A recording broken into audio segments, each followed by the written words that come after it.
It's Roc and Manuch with Jimmy B, now on ESPN 620, 98.7 FM HD2, and streaming live at arizonasports.com. The guys are powered by the law offices of Lerner and Rowe. In a wreck and need a check? Make one call, that's all. 602-977-1900. And now on your ESPN station in Phoenix, ESPN 620, Roc and Manuch with Jimmy B. Well, the Diamondbacks, they limp into an off day. Can they stop the bleeding against the Nationals that come in town tomorrow? Kyler's looking at the OTAs, and the Thunder blitz the T-Wolves and are finals bound. Welcome in, Roc and Manuch, Jimmy B here on ESPN 620, 98.7 HD2, and on the Arizona Sports app. We are live from Twin Peaks Camelback, and we'll be here till 4 o'clock. It's got the Memorial Tournament going on right now, which is always a very good tournament. It's one that's just a notch down from a major. Beautiful golf course there in Columbus, Ohio.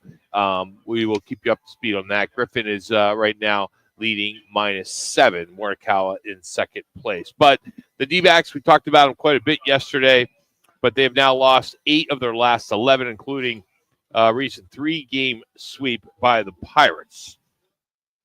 They lost 2 out of 3. 2 out of 3 of the Pirates. Yeah. They've lost 7 of the last 8. Yesterday, 7 of the last 8. 10-1 defeat. What the you-know-what? Is that a what? WTF, as you say, Rock? They've now dropped 2 games under 500, and there is some concerns now about the direction of this team. You have a ace pitcher in Zach Gallen, very inconsistent. He is struggling. He allowed 5 earned runs yesterday on 5 innings. His ERA is over 5.5. He struggles. He just keep coming, and this is not a time for him to struggle, especially when this is a contract year. And one of the things that we posed yesterday, and this may start getting some steam, is he's tradable at the trade deadline. Yep. You're not going to get anything for him, so why not move him and get something? And how long does it take before Mike Hayes and the general manager make a decision with those kind of thoughts, Rock? I think, okay, are you give them the next 18 games, which are going to be very difficult, and at that point, you finally will play the Rockies, White Sox. And I forget, you got 18 games of tough sledding these next 18 games. What's going to be the deciding factor? Right before the All-Star break? Or is it prior to that from that standpoint? So why don't we just pull out the schedule? Mm-hmm. Because your narrative every week, yes, sir, is the schedule. Mm-hmm. Yeah, you got. This is your go-to. Okay, but here's your comfort zone. There's nobody you would think with this staff. We start at the beginning. Yeah. With this staff that this team would be way above 500 this year. That they'd be a team that contends for a wild card. If not, they could push the Dodgers. We never thought the Giants would be where they're at. So when I look at the schedule and you lose 7 of 8 with the teams they lost to, okay, the Dodgers, you basically they take care of business. You get one game, which you expected. That. Yeah, you expected that. You didn't expect to lose 2 out of 3 to the Pirates. No, maybe you win 2. Okay, so you got so 1 game difference there. Okay, with the Nationals coming in, well, that's 50-50 now. Yeah. Go to Atlanta, and Atlanta's starting to play a lot better baseball. Yeah. Okay, and then you got to take on Cincinnati, who's vying to stay relevant from there. You can make a case for every team they're playing, Manuch. Okay, but and it's not like the Diamondbacks have a different schedule than anybody else. No, I'm just saying that you would have thought that they'd be more profound with this staff and how well they've been hitting the ball. But what we've been seeing is a bullpen totally implode, some managerial decisions which are very questionable. A lot of errors, a lot of base running gaffes. We're seeing some things when you go down the road, and you're not going to play the JV teams until 18 games down the road. When you take on Colorado, Chicago, and Miami, there's your relief. You can't wait that long. Yeah, but are they relief? You could say that the Diamondbacks are part of you could put them in the group of those we three. thought Pittsburgh was a relief. We thought Pittsburgh was a slump buster. We talked about that on Tuesday. Slump buster, okay, timing is good. Diamondbacks can get back on track. What happens? They blow up a 6-run lead, they lose that, and they get blown out yesterday. So what I'm trying to say is from here on out, the whole month of June is it go time, or is it cut bait time with some of the guys you're talking about. We can replay the last time we were here. You said the same thing going into the next 2 weeks. And it's every week, it's like all you do is look ahead to the schedule instead of why not just worry about who's on the schedule today and try to win the series today. You're always moving ahead. Well, because I think I'm looking ahead because a lot of decisions is what I'm trying to get to. Okay, you're talking about moving Zach Gallen. Okay. All right. We just started talking about that. That hasn't been in the narrative. When I look at the schedule, no, it hasn't. When I look at the schedule leading up to the All-Star break, if this team continues to struggle, they're 9, 10, 11, 12 games back. They're currently 7 games back of the wild card, let alone the National West. Okay. What decisions are you going to make? Are you buyers or sellers? You're selling at 7 games out for the wild card, aren't you? I would. Well, what is the number? What's the book tell you, Jimmy? What's your book tell you? My book tells me 10. 10. Okay, fair. So if they're at 10 and they continue to slide and they feel they get 12, 13, 14 games back and they got no chance to make a wild card, then at that point you might think about making some moves. All right, but here's the deal: Diamondbacks could start winning some games, and it's not going to matter. You would hope. No, but it's not going to matter if the Dodgers are on fire and the Padres are on fire and San Francisco starts coming back. It's not going to matter how good they are. Wait a second. 2 years ago, they made the World Series. We said that they were really struggling in the second half. The last 3 weeks, they were, 7 games back of a wild card. They won those games, snuck in the back door because they kept. Well, they got some help from some teams losing. The Seawald came in. Teams lost. And I think they lost their last game. And I think Houston beat somebody for them to make it.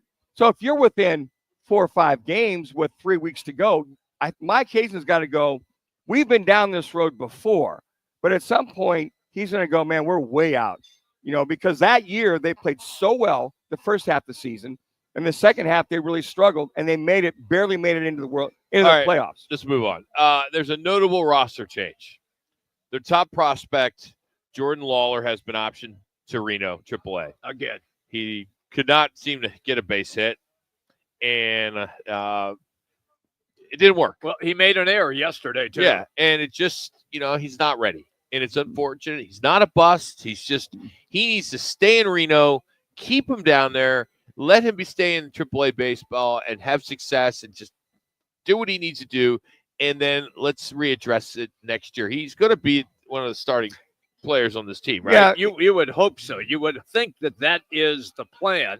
But right now, with the sporadic play, though, that he has gotten, it's still a difficult judgment because he would play one day and not get any hits, and then he wouldn't play for 2 days, and then he's back in the lineup and struggle again. He never really got any rhythm as far as to see major league pitching day in and day out. Look, I'm not making an excuse for him. He made a critical error in yesterday's game, and they did the right thing by sending him down. Well, I don't think there's a spot for him on this team right now. I don't think so either. I'll tell you what, he is trade bait. But the guy's playing very well is Tewa, who's been at third base, second base. So they're sending him down 0 for 19. It's not so much the at-bats, Jimmy, it's the way he's approached the plate, the way his at-bats have played out. But Tewa has played very well. Yeah. They'd really like, Tewa. They were like, is that how you say it? Isn't it Tewa, like Wawa, Tawawa? Tawa. But they isn't it Tawawa? I thought it was Tawa. T-A-W-A, Tawa. Yeah, Tewa, Tawa. Wawa is W-A-W-A. Yeah. That's T-A-W-A. Yeah. Tawa. So he's a guy that may solidify himself. He keeps playing that way. Or they move Marte at second and DH and back and forth. But they really felt the Lawler, who's more of a better fielder and hitter at this point. 2 minutes. And that just goes to tell you how different AAA pitching is than Major League pitching. This kid's at-bats, the way his approach was really the main reason why they sent him back down. Get himself situated in his approach. Look, I think we're missing the point here. I really do. I just think they stink. And we're not saying. How do you really feel? That's how I feel. I think they stink right now. They know they stink, and they're trying to find a way to get out of it, and they can't seem to get the stench out of the locker room. I don't know what the answer is. It's not a change of manager, I can tell you that. He didn't make the errors on the field. He didn't pitch gopher balls for the Pirate hitters to bang out of the yard. All he can do is put his lineup together and then make the adjustments as the game goes on.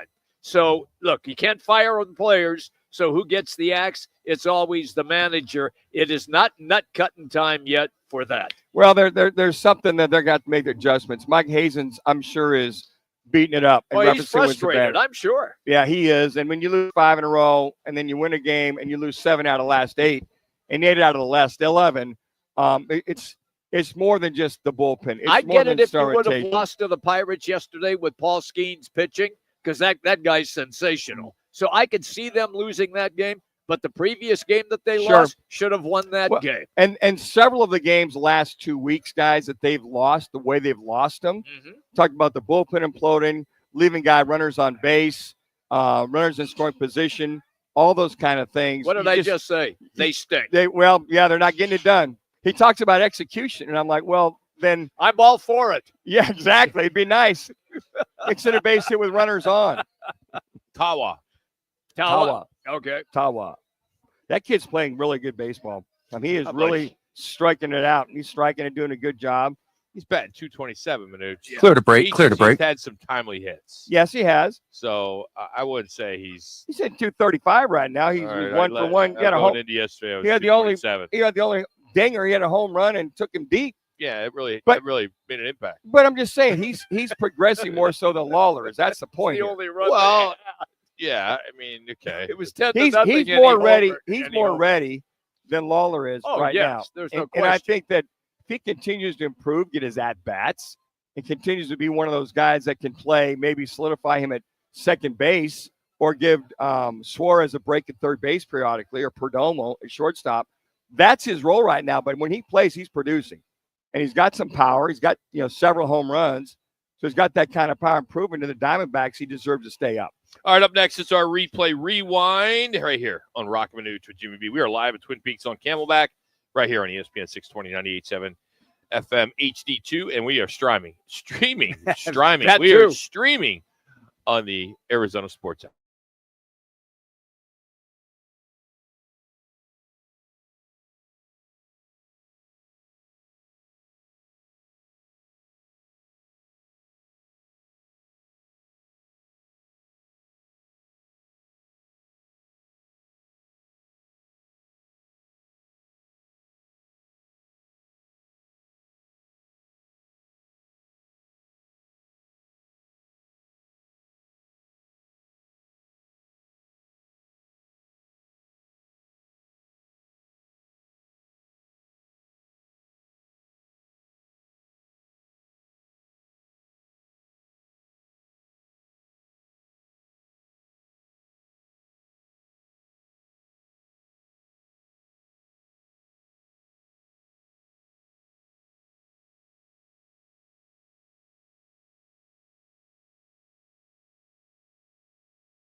to add. Let's get to it in Replay Rewind with Roc and Manuch with Jimmy B on ESPN 620 and on FM at 98.7 HD2. All right, we have some sound that will pass along from yesterday, and the D-backs lost to the Pirates. It's a post-game. Here's Torey Lovello, thing that bugs him the most on this season. We got to pick up the baseball defensively. There were some miscut-off men, and that's the space I live in. I kind of see the game a little bit differently because I'm supposed to. I want Trump-tight defense. I want things to be done the right way. I want guys to attack the zone with their best stuff. I don't like 1-2 to 3-2 counts. When it's 1-2, you finish the hitter off with your best stuff. Don't let major league hitters get back into counts. Nothing against the Pirates, but I think they went a month without scoring 5 runs in a game. They did that twice in 1 inning against us. That's unacceptable. We were better than that. So if you're asking for the top thing that makes me frustrated is teams batting around against our staff, and we're getting bullied around the baseball field, and I don't like it at all. So he just said we're better than that. No, you're not. You're not better than that. Look what's happened. Manuch already banged out these statistics. You've lost 7 of your last 8. You're 7 games out of the wild card. No, your team, the way they are playing right now, is not better than that. Interesting. He brings up about your 1-2 count or 2-2 count, finish them off. So I wonder if it's just the forward scouting, the way that they're calling the game. So if they're calling the game from the bench, or whether it's Herrera or Marino, or if these pitchers are trying to be too fine, whatever. So what he's saying, basically, just attack them. Throw it over the plate. Let your defense get them out. Ground ball, pop up, whatever. Don't be afraid to throw a strike. And I think that's what he's getting at is, guys, you got to go after these guys and be more aggressive as far as your pitching. And the fielding thing, last year there was their hitting and fielding that kept them in the wild card race. Their pitching really struggled. So now it's not only is your bullpen imploding, your defense is imploding, and your bats have been silent at certain times in clutch situations. All right, here he is talking about their top prospect, Jordan Lawler, who has been optioned to AAA Reno. In some ways, yes. I feel like, that's where I tell you guys, when you ask me the question, why isn't he here? Why isn't he here? Why isn't he here? There's a very specific criteria that we follow and we believe in. When you get here, we want you to be able to do X, Y, and Z. And sometimes we get a little ahead of ourselves. So potentially that I don't want to take anything away from the month that he had in Reno. He was a phenomenal player. He deserved that opportunity to get called up, but we got some decisions to make. So I think to your point, Rock, sometimes these guys might seem to be ready. And what he said there is that with the potential there, you're going to give them 2-3 weeks to see that potential come through. If something's amiss or the game's just too fast for him or too much, then maybe, as he said, you might have jumped the gun. So send him back down for another good solid month. Go get some of those wrongs righted before you bring him back up. That's what I heard with that soundbite about Lawler. All right, NBA, OKC just absolutely destroyed Minnesota.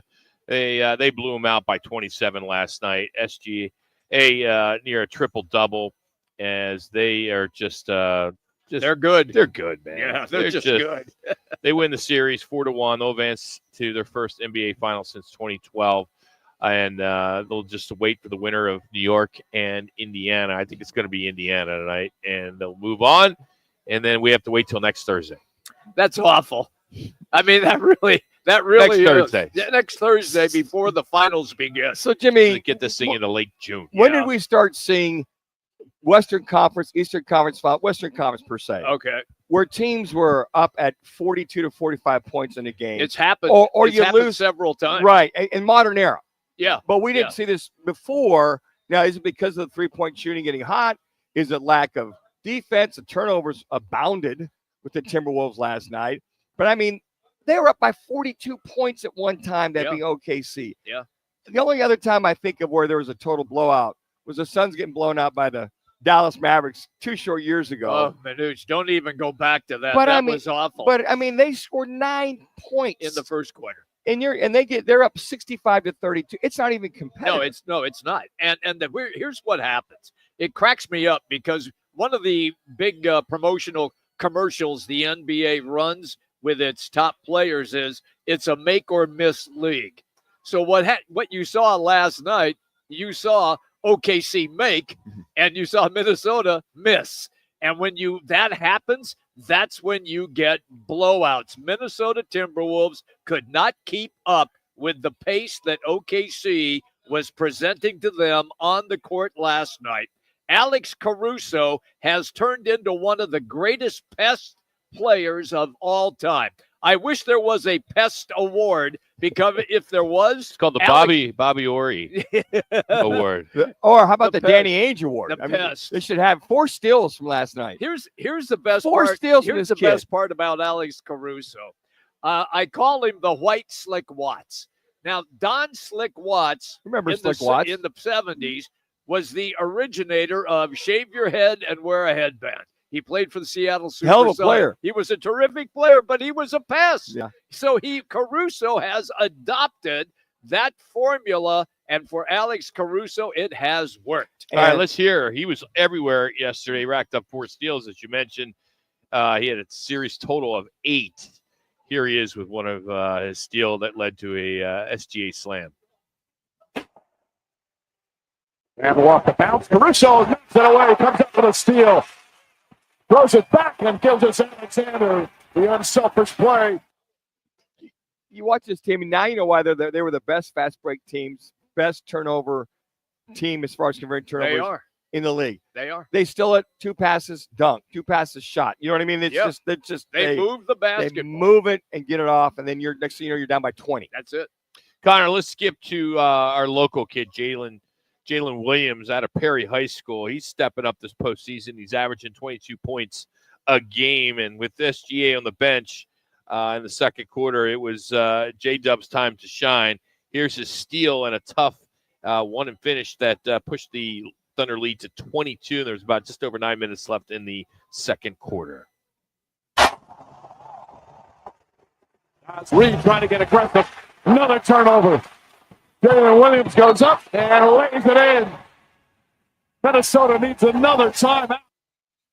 Just, they keep coming at you in waves. They do. I got news for you. Oklahoma City's not going anywhere fast. This young team going to be around for many, many years. They Unless contracts catch up to them, Jimmy. Well, I was just going to reference the contracts, because for the next year, some of their top players, Holmgren, Williams, 3 minutes. They're still on rookie contracts. So they could have another season next year, just like they're having this year. All right, let's skip down for some football, as we're short on time here. We all love football. We'll go right to Manuch's clip. Here's the Cards OC, Drew Pensing. He spoke to the media yesterday about Kyler Murray. Yeah, and when you say out of the pocket, to me, there's 2 different versions of out of the pocket. There's designed out of the pocket plays that are coming up in rhythm and on time and designed, and then there's off schedule. And the off schedule is certainly high variance and high risk, high reward. And when you hit them, you have really good numbers out of the pocket. And when you don't, that's bad plays, turnovers. Those are the things you try to eliminate. So there's kind of 2 windows to that we try to emphasize, in terms of, one is true decision making within the system, and one is almost like fast break basketball. Like, are you playing point guard the right way? Is the ball going where it should? And I think those are game changing plays. And he's one of the few people in this league that can 2 minutes level and create some of those. So we want to make sure we're taking advantage of that. So I threw a lot at you. So basically, off-platform design, rollouts, bootlegs, waggles, where they move the pocket and they have guys pretty much designated where he's going.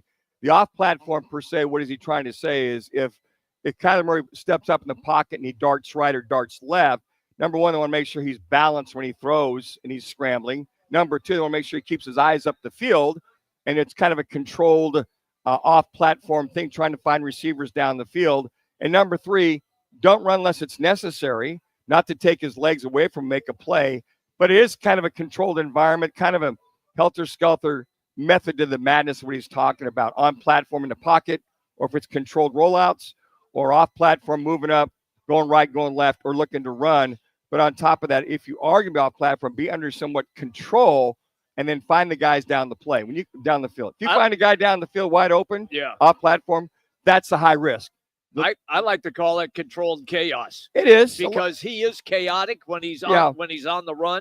But if, to your point, if it is a controlled chaos, then he makes that completion. Yeah, and what Drew Petzing is saying there, let's not get crazy. If you're out there running around, right, don't be running right. Throw the back ball across your body to the left to the receivers and hoping somebody's there. So he's kind of defining the method of the madness of Kyler's game, that they're trying to control as much as they possibly can. All right, today's Replay Rewind is brought to you by our friends at Lerner in Row. Interact, need a check? Make one call. That's all, 602-977-1900, and always online at lernerandrow.com. All right, coming up next, we're going to get into the business side of sports. We'll catch up with sports business insider Rick Horrow. Major changes in college football playoff. ESPN is scaling back MLB coverage, and some franchises, they are skyrocketing in value. We're going to dive into that next. But first, here's Jax with a Twin Peaks update.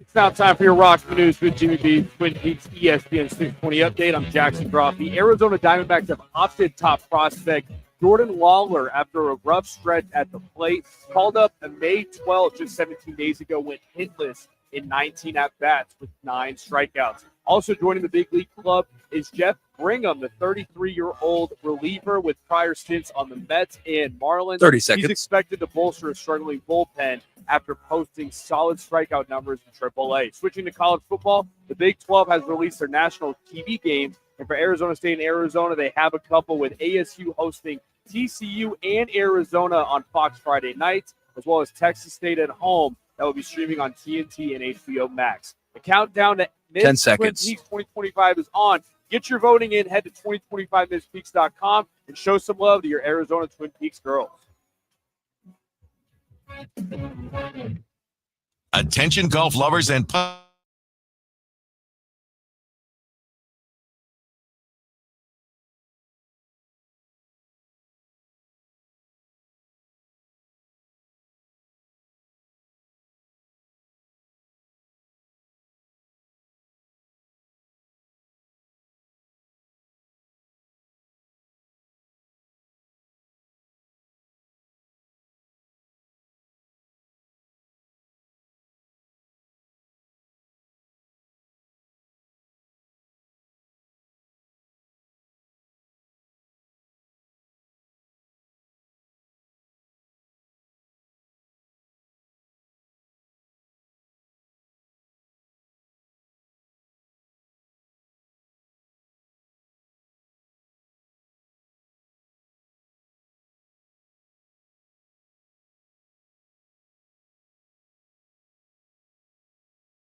Time to talk about the business side of sports. Leading expert in the business of sports, author of the new bestseller, The Sport Business Handbook, host of Power of Sports, and architect of over 100 deals worth billions in sports, the sports professor Rick Horrow joins Roc and Manuch with Jimmy B on ESPN 620. How are we doing today, Rick? What's going on? I'm doing wonderfully. How are you? Doing well. I'm just this whole SEC rumored departure from the NCAA. Is it real momentum or is it just smoke? What is it with the SEC? Well, you know that the SEC, and to a lesser extent, but only slightly, the Big Ten have flexed their muscles as the most powerful entities in college sports. But then you've got, the Big 12 and the ACC right behind them, and it's not smoke in the sense that there has to be some resolution of how these entities exist and coexist. Problem is that you don't know what the first chicken and egg issue is really going to be. For example, are we talking about waiting for the House settlement relative to paying athletes? How does NIL impact all of this? I know a lot of existing and former athletic directors. You know I do, and it's a time where the worst fear is the uncertainty. Everybody can plan for things as long as they know what the outcome ultimately could be, but nobody really knows what it is today. So your gut, you've seen this thing over and over the years. There's been so many changes from UPI to AP to BCS to everything that's going on. And that's just football we're talking about. But is there some traction that the SEC and maybe they bring the Big Ten with them and do something like this? Well, that's the issue. Do you bring them with them? Do you do it alone? What happens to the other two, the Big Four? What happens to the non-Power Four, Power Five conferences? The SEC is clearly now making noises as the kind of spokesman for conferences. And then you would assume that everybody else kind of comes along. The SEC is a lot different than it was years ago. Who'd have thought that if you talk to Joe Castiglione at Oklahoma, who's a good friend, just for example, that he'd be working with and in some ways speaking about and for the SEC. And so you've got a lot of these schools, therefore, with what probably is the most powerful conference in college football. But do they get to speak for college football? Well, who does? Nobody does right now. When it comes to college basketball, Charlie Baker, the NCAA president, is floating the idea of a proposed expansion of the basketball tournament from 68 to either 72 or 76. And it could happen as early as next year. Do you think this has got a potential of happening? Well, while we're at it, why don't we expand college football playoff? Oh, yeah. Talking about that. While we're at it, why don't we expand to make sure that no one's left behind? I would propose we expand the college NCAA tournament to about 300. Maybe that'll give us some way to not get anybody upset. But in all seriousness, it's a series of interlocked negotiations. It's TV with the rights deal. It's the college basketball playoff. At least we're starting with a number that is, 68 is a pretty big number. Yeah. So, if you add 10 to the 68, it's hardly major impact. It does add people to that first week. So that first week of the play-in games, if you only have 4, do you have 18 or 16? So, we have a structure, but what are we going to do with it? So, Rick, as Rock alluded to, a lot of the revenue sharing expansion of the playoffs and football and basketball, what have you. The meetings this week in reference to revenue sharing decisions, and also with the suit coming down and what they're going to have to do. How are they going to look to allocate those monies? What decisions need to be made in reference to being on par with every school, or it will be different for every school? Well, it may be different for every school, but hopefully that won't happen, because that's going to make everybody a lot more. The compromise is going to be a lot more difficult. The agreements are going to be a lot more difficult. You don't want to set up a system where the haves and the have-nots are able to expand what they end up doing. And let's not forget, while we're at it, we have women's sports, critical with Title IX and beyond. And obviously, let's call them the niche sports. We don't call them that anymore. We call them Olympic sports. But it's still really relevant. So it's the most incredible game of three-dimensional chess I think we've ever seen. And we are far from it being over as well, Rick. Look, it's just going to continue like this. Do you see it staying chaotic for the next 3 years at least? Yeah, at least a couple, maybe then 3. Okay. What are the dominoes falling? As we said, the first one falling is the House versus NCAA, that settlement. Then we see the other opportunities for revenue sharing, and then we see the existing playoff contracts in football, and obviously the large deal with TNT and Turner and CBS on the basketball side. So yeah, 3 years might be the right number. So what are these meetings like? You laid out some behemoths of decisions to be made, Rick. So these conferences with the ADs this week, I mean, is it pretty much okay? We can take this on this year, this on next year, and as Jimmy alluded to, I mean, there's so much on the table there. What's the priority? Well, a lot of it's out of their control, meaning, I keep coming back to this big settlement, the payment of athletes. We talk about $20 million or so per school or maybe more. That's a big number. And obviously priority has to be first in line, meaning how do you get the revenues to coincide with what the courts are going to tell you have to pay. Then you're going to talk about conference musical chairs, not just the teams in the conferences, but moving in and out of the NCAA. President Emmert had it right. He had a general statement 3 years ago saying, hey, we ought to have college athletes paid. And stay tuned for my memo. And then he got out. So, God bless him. Hey, Rick, with ESPN kind of scaling down baseball coverage, you think that'll hurt some of the mid-market teams like Arizona? It may go more streaming, so which would change a lot.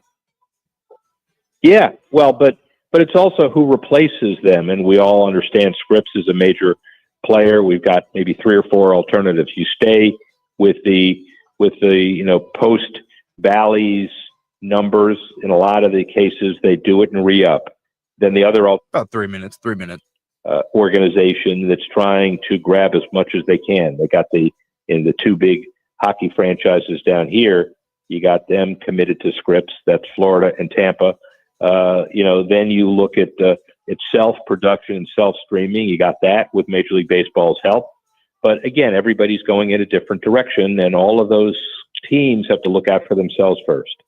Rick, speaking of Florida, they are dominating the National Hockey League last 7 years in a row. It has been Florida that has been in the Stanley Cup Finals, either Tampa Bay or the Panthers. The Panthers are back, the defending champions. So what's in the water? Is it players get tired of living in cold weather cities, and so now they go to Florida because of A, lifestyle, and B, those teams are good? Well, those teams are good. You go for lifestyle. You forgot sales tax and income tax. That's right. You forgot we have no income tax here. It. And so, if it was in the water, the Marlins wouldn't suck. You like that? Other markets? Have you used that in other markets? If it's in the water, the Dolphins wouldn't be historically mediocre. Okay. I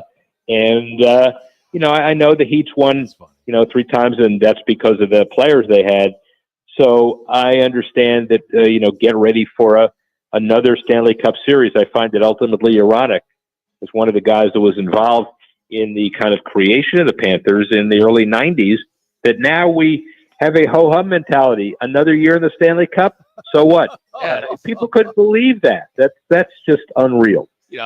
Vegas or Florida wins last year, Vegas before that. These Sun Belt states. And anything you're hearing about Arizona, Phoenix, maybe getting back into the game? Maybe we could get an NHL team. Yeah, the rumor is that they're going to move to Utah. Oh, that's already happened. Oh, okay.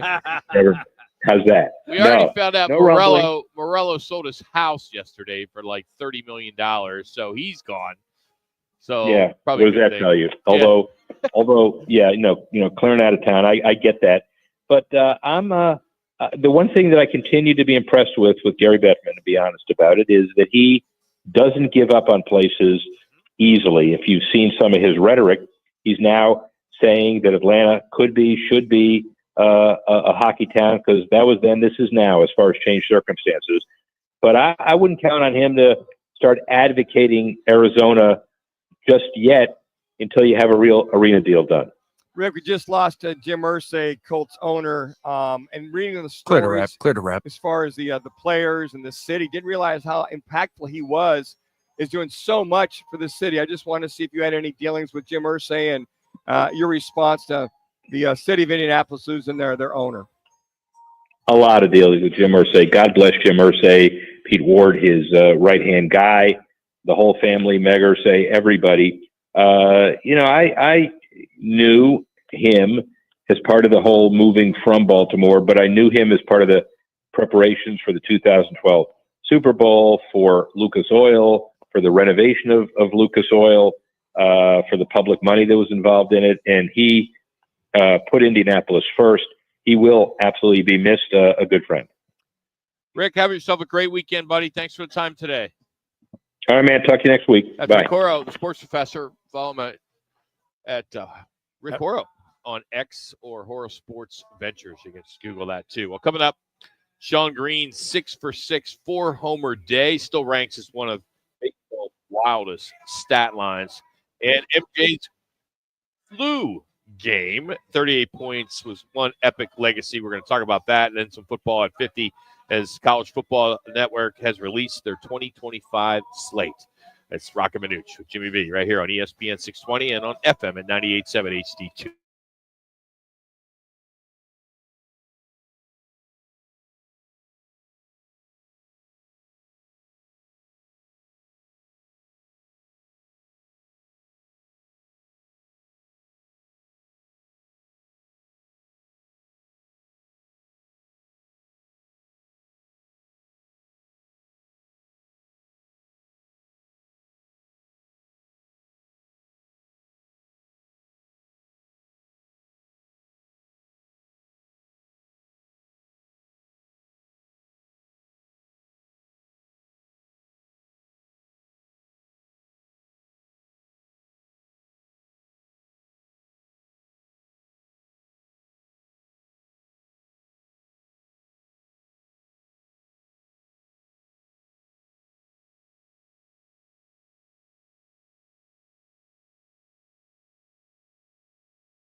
620. That is correct. It's a throwback Thursday, and we are going to take you back here. What a epic performance by Michael Jordan. He was sicker than a dog. He had the flu to a level that not a lot of people can even walk. He actually just made it happen. He basically toughed it out. As Jimmy, you probably called that game, right? I did not call that game, but a lot of people think that it was the pizza delivery guy who poisoned him. Remember that?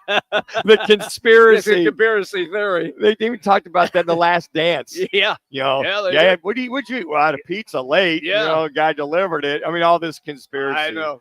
So here is a clip. It includes an intro of Marv Albert talking about his status, and then a big three-pointer that put the Bulls up by 3 late in the game with 40 seconds left, and then some post-game comments. This is our throwback Thursday sound, courtesy of our friends here at Twin Peaks. The story concerning Michael Jordan's physical conditions. This Jordan arriving about 2 hours ago. He is suffering from flu-like symptoms. Made his way onto the court just moments ago. And as you see right here, looking a bit shaky. He was up all last night, spent all day in bed, did not eat at all, did not go to the shoot-around earlier today, did not practice. So his status is uncertain. For the possession with 40 seconds remaining. The game tied at 85. 10 on the shot clock. Pippen, here's Jordan from noon. Yes. Michael Jordan from straight away. It looks like he's a boxer just hanging on along the ropes. Michael, one of the great performances, the way you were feeling, you played 44 minutes. It was all about will. Yeah, you know, it's all about desire. You just got to come out here and do what you got to do. We wanted it real bad, you know, and me as a leader, I had to come out and do my best, and hopefully the team could rally around me and come out and make contributions. Never any doubt down the stretch. How weak were you? I was really tired, very weak. At halftime, I told Phil that use me in spurts, but I mean somehow I found the energy. Yeah, that was Game 5, NBA Finals. 38 points, beat the Jazz, and still goes down as one of the most legendary performances in NBA history. Did you hear what the score was, though? It was in the 80s. Yeah, because when that highlight was like 88, 85 or something like that with 40 seconds left. Yeah. Rely on the defense. Rely on your partners to make that thing happen. One more sound for on this day, and this was a throwback too. He even played for the Diamondbacks, but he was with the Dodgers at the time. Sean Green, he set a Major League Baseball record for 19 total bases in one game. 19. He was 6 for 6, 4 home runs, a double, and a single against the Brewers. Still, one of the greatest single-game hitting performances in MLB history. And I think when the Diamondbacks got him, they thought they might see glimpses of the same. Right. Didn't really do much, in right field. But, I mean, when he was at the Dodgers, wow, this kid it's amazing. Another outstanding outfielder for the Dodgers. And he kind of set that up. But that's so rare to see something like that. And then fans are expecting that like every game. Didn't get that. I mean, he had a good career, but not so much what a lot of folks were expecting. But it was fabulous that day. All right, let's get to football at 50. The National Football Foundation announced an adjustment to their eligibility criteria for coaches to be considered for induction. And they're dropping the win percentage requirement from 600 to 595. And one of the reasons why they're doing that is because of Mike Leach. Mike Leach, who passed away 3 days before Christmas in 2022, has a winning percentage of 596, and he's a guy, no question, what he was able to do, at his Texas mind, Tech, at Washington well, State. his unconventional kind of mindset on what he did. Yeah, I mean, I've been fortunate enough to work with him a couple times, and just a really interesting dude. And if he can win at Texas Tech, if you can win at Washington State, you can win at Mississippi State. You're a hell of a coach. Yeah. So this is good news that he will get in, and the offensive genius that he was is great. Well deserved. And I'm sure our good friend Sean Salisbury, who is very, very tight, who comes on our show on Fridays, we'll have to talk to him about that because he's talking to Mike every day. And we'll have Yogi Roth on here at 2:30. Yogi had a lot of interaction with him as well when he was part of the Pac-12 network. The thing about Mike Leach is that his innovativeness with the air raid offense. So what you see the air raid, he was the instigator, the guy that put a lot of that together. And to watch him, with his plays basically on a little sheet of paper, maybe it was like 3x4 to have the different situations. And the way he handled his quarterbacks, the quarterbacks understood his offense was amazing. So I'm so glad to see that he's got the opportunity to make the National Football Foundation College Football Hall of Fame based on the percentage and not the amount of games played. The networks have announced the 2025 college football broadcast schedules. CBS, NBC, and Fox released their early season college football schedules. So August 30th, CBS, some of the highlights here. I'm not going to go through the whole schedule, but just some of the highlights. Nevada at Penn State and Michigan at Nebraska. NBC Peacock features Oregon at Penn State, Purdue at Notre Dame, and Fox. Their big matchups include Texas at Ohio State on August 30th, and then Iowa at Iowa State on September 6th. So some good ones They there. like that rivalry up front, Jimmy. What is with Iowa State like in the first game, second game? They always play it like the second game of the season.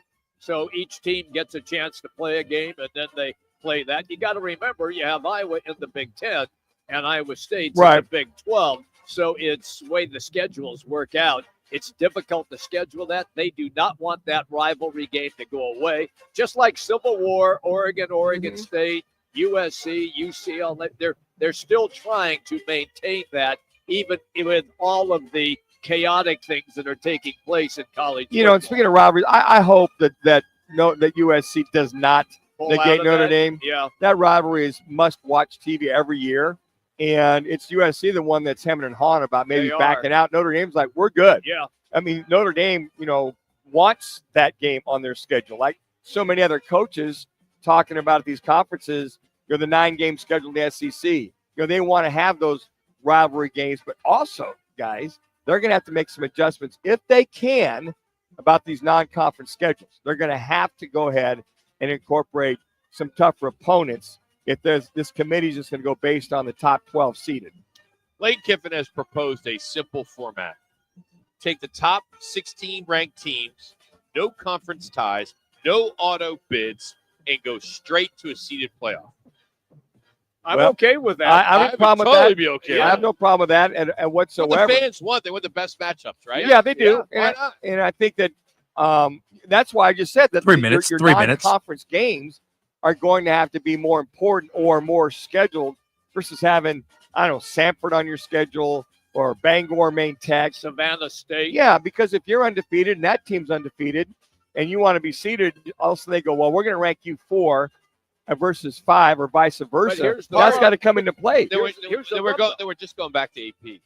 Yeah, exactly. Right? We're going back to where it all started, where you just ranked the top 25. That's the it. rub is everybody in the 4 major conferences are playing a 9-game schedule, while the SEC is still playing an 8-game conference schedule. Then maybe you throw out 1 game.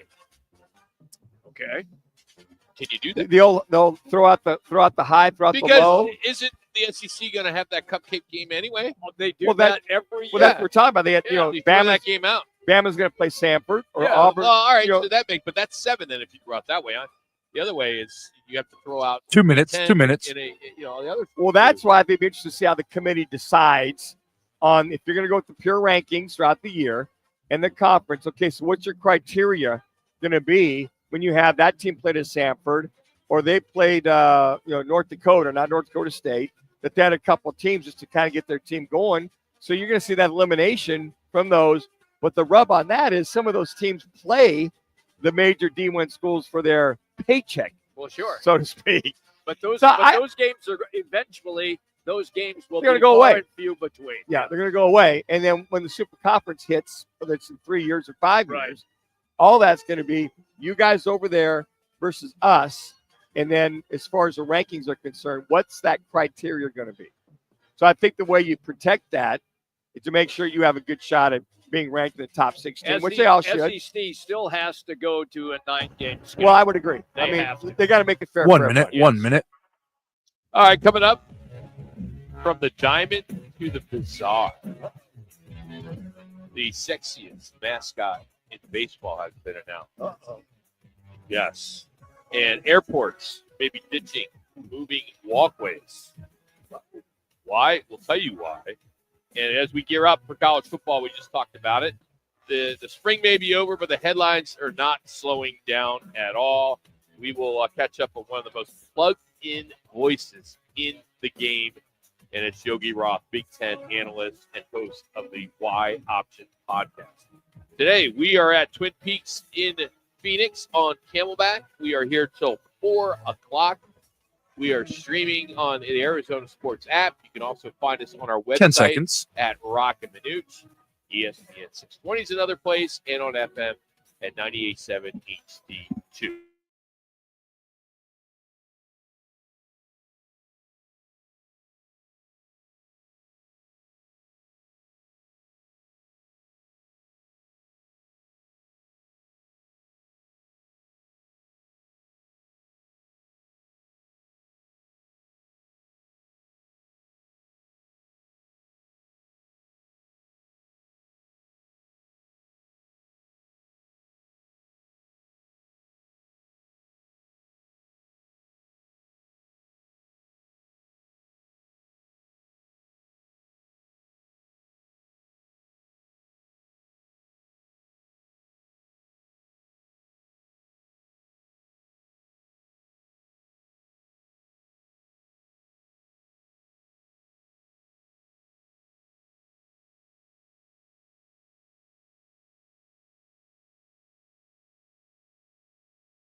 The guys are powered by the law offices of Lerner and Rowe. In a record need a check? Make one call, that's all. 602. I was just going to come out with the OKC final call. On your ESPN station in Phoenix, ESPN 620. Roc and Manuch with Jimmy B.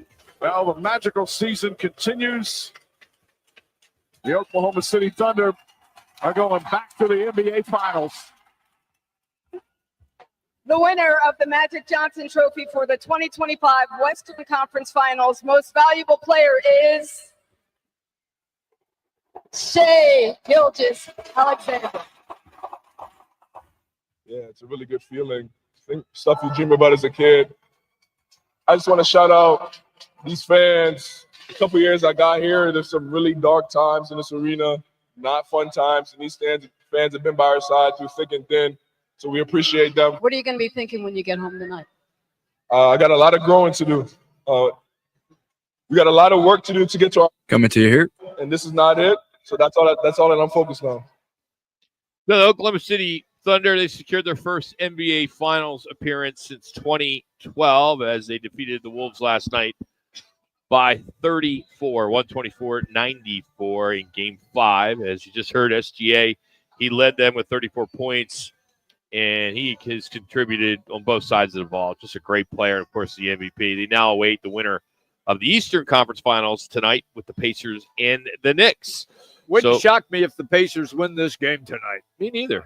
I would not be surprised. I just think that Indiana is the best matchup against OKC because they both play similar games and they both have star guard play with Tyrese Halliburton and Shai Gilgeous-Alexander. For me, in the finals, that would be the best final. I don't think the Knicks could hang at all with OKC. Don't you think that, and the Knicks, I think, are surprising to be able to score the amount of points they can. Yes. Just to hang with the Pacers. Yes. I mean, none of us saw that coming.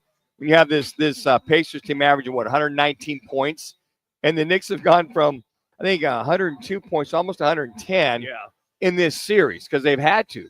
But the thing that's, I guess, disappointing for Knicks fans is that so-called vaunted defense nowhere to be found, to your case, Jim, because they haven't played a team on a consistent basis that can get up and down the court and have the kind of depth that they have in Indiana. That's the best part, if indeed it is OKC and Indiana, is because both teams have terrific players, but both teams have solid benches as well.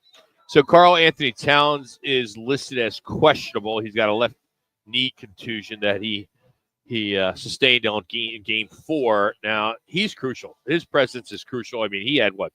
He's averaging nearly 26 points a game, 12 20 boards. in the fourth quarter alone. He is somebody that he's not in. This is not even a game. But the Knicks, their biggest challenge is their turnovers. 17 turnovers in game 4.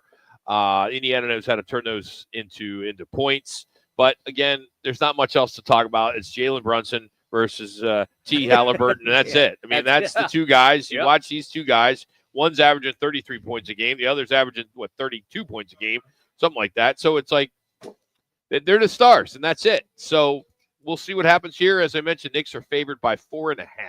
I'm not buying that. I'm just not buying that. I know it's their building, but Indiana has already won in that building. And if indeed that knee is so are you saying you know more than the wise guys? Damn right. I mean, seriously. They consult those they have me on this show for. Yeah, I mean, geez. But ESPN Analytics gives the Pacers a 54% chance to win.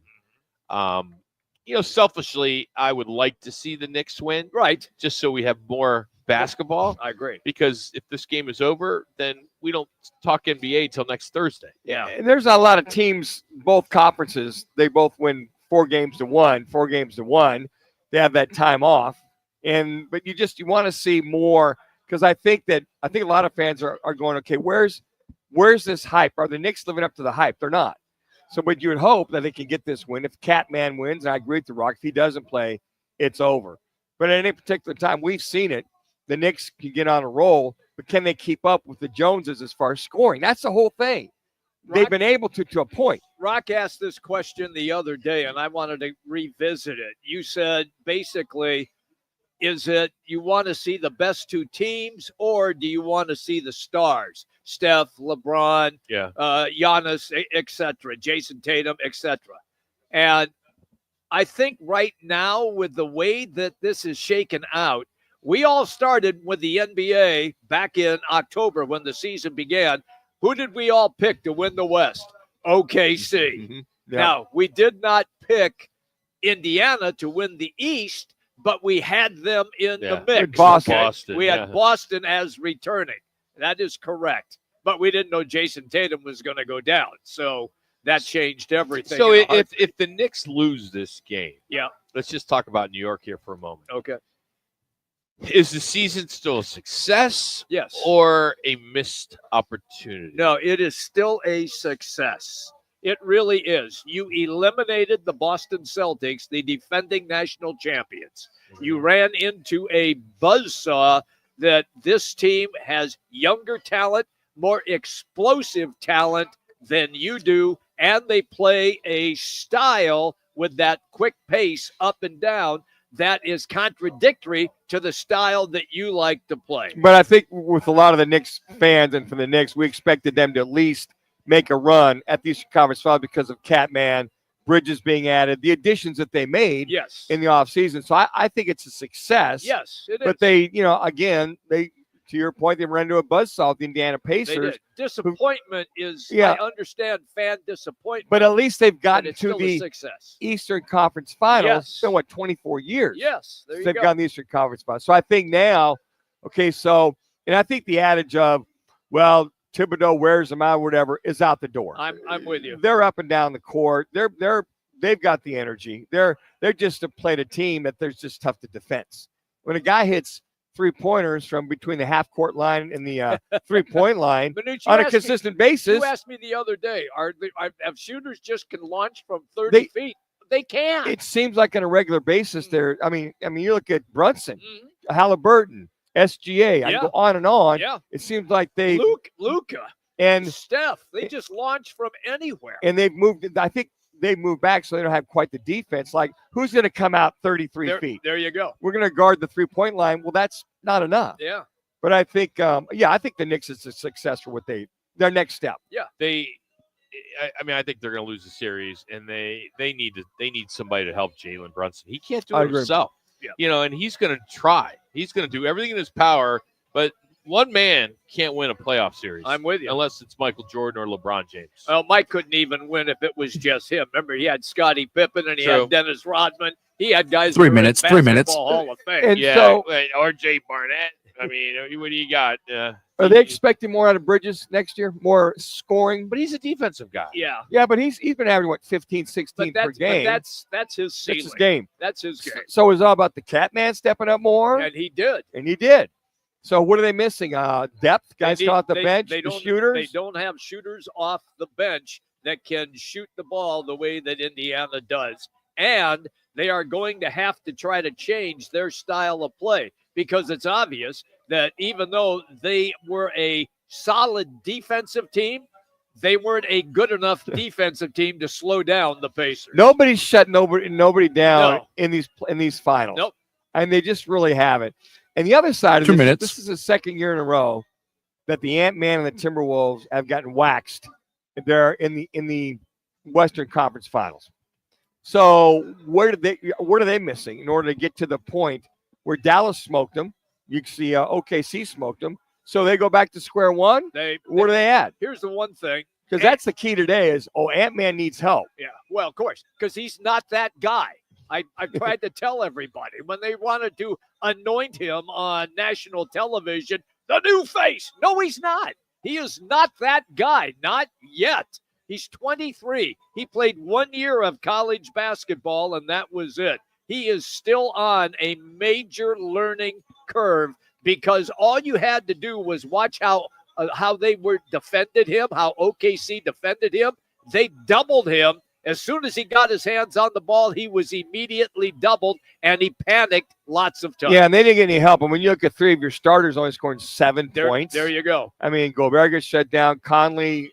So what is Conley's value, Jimmy B, with as a point guard, 35-year-old point guard in the league a long in the NBA? He has.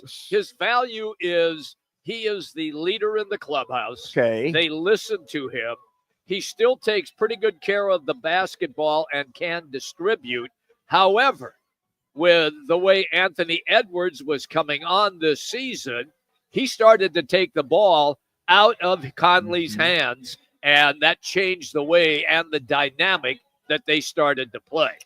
This portion of the program is brought to you by our friends at Chill Boys. Wearing bad underwear, that's like striking out looking. Chill Boys boxers are a home run. They're soft, they're cool, and they are built for comfort in the clutch. Step up to the plate at chillboys.com. Use the code ESPN and score 20% off. Coming up, the list you didn't know you needed. Major League Baseball's sexiest mascots. They're ranked. Who made the cut? Who didn't? And which team's furball apparently broke the internet with their golden ratio. Yes, we're going to get into that, plus some changes at the airport. A little sports bar gossip is next on Roc and Manuch with Jimmy B.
ESPN 620. Coming up in about 15 minutes is the SEC leaving the NCAA. We're going to catch up with Yogi Roth, get his thoughts on that.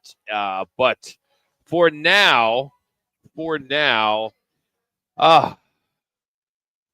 you dare to say a Major League Baseball mascot is sexy? No, not something that would come out of my mouth. No. No, Well, you never thought of You're that. trying to tell me Mr. Met is like a sex goddess? Just hang on. Okay. 10-2. The All sports betting company Uh-huh. Bet US ranked the 15 hottest, sexiest Major League Baseball mascots. How bored were these guys? Yeah. You want me to go 15 to 10? Sure. Sure. Why not? 15 to 1. 15 to 1. Yeah, might as well do them all here. It's summer. Rangers captain, Texas Rangers came in at 15. Okay. Slider from the Guardians in Yeah. Cleveland Yeah. is number 14. Paws, the Tigers mascot. Fred Bird, St. Louis Cardinals, Manuch. There you go. He's 12. Blooper, the Braves mascot, is 11. The Oriole Bird from Baltimore is 10. Now we get into the big ones here. Okay. Orbit, which is the Astros, that took number 9. Raymond, great name. Raymond is the Tampa Bay Rays mascot. That's number 8. The mascot that Jimmy B's got a crush on, that's a Mr. Met from the New York Mets. Billy the Marlin is number 6. Yeah. The other one, Mets are on this twice. Mrs. Met. Oh, yeah. She's sexy. She came in at number 5. There's a combination. Number 5. For her. Number 4, Rosie Red. That's real good. Yeah. Rosie Red of the Cincinnati Reds. Clark the Cub. Chicago comes in at number 3. My favorite all time. Got to golf with him when it was the original. And that is the Philly Fanatic. Love him. Dave Raymond was his name that I got to play golf with. Yeah. And the number 1 sexiest mascot, according to Bet US, is D. Baxter. Baxter Came in number 1. He's the dude, huh? How about that? Gets his big sexy on every time they have that home game. I was wondering when Can you guys name the 3 Major League Baseball teams that do not have a mascot? don't have a mascot. Don't have a mascot. Oh man, Seattle Mariners. They have one. Yankees. They do not. Okay. Man, Red Sox. Nope, they got one. Brew Crew's got one, correct? Yep, that's a guy that kind of goes. Yeah, down the that little slide thing. slide. Yankees. Mariners. No, I said that. Oh, they got one. Angels. Angels do not have one. Okay. One more. Yankees, Angels, and man, The LA Dodgers. Oh yeah. Dodgers. Never. Yeah, you're right. No, why would I? Of course They do. Why would I bring up ask That- you the you're- question no, if I don't I'm know what's I'm right? like shocked that that they don't have one. Be Do not very have factual official. here. They may have like an ancillary one, but they do not have official. Okay, Mascot. mascot.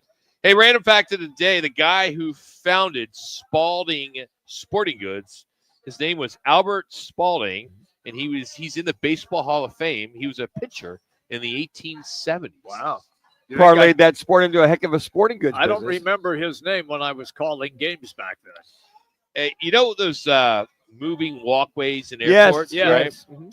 They seem unnecessary until you get on one, right? Sure. You're late for a Flight. flight. And you're you know, running moves down pretty them. good. Yeah. Goes twice as fast, or you can just park yourself with your baggage and you get there. Well, Right. according to a new report, the moving walkways may be out at airports. Why?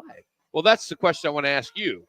I kind of figured it out, but it took me a while. Okay. So why do you think they are going to go away? Are What you is the telling reason? me? Are you telling me that they're all of a sudden they've become dangerous and people get hurt? The only thing on I them? can think of is, I mean, I jump on that bad boy all the time. Me too. I mean, you get on it, you get to the area before you take the right and you go to your gate. And Yeah. have all the stuff there and what you want to buy. So airports, they make money 2 main ways. Mm-hmm.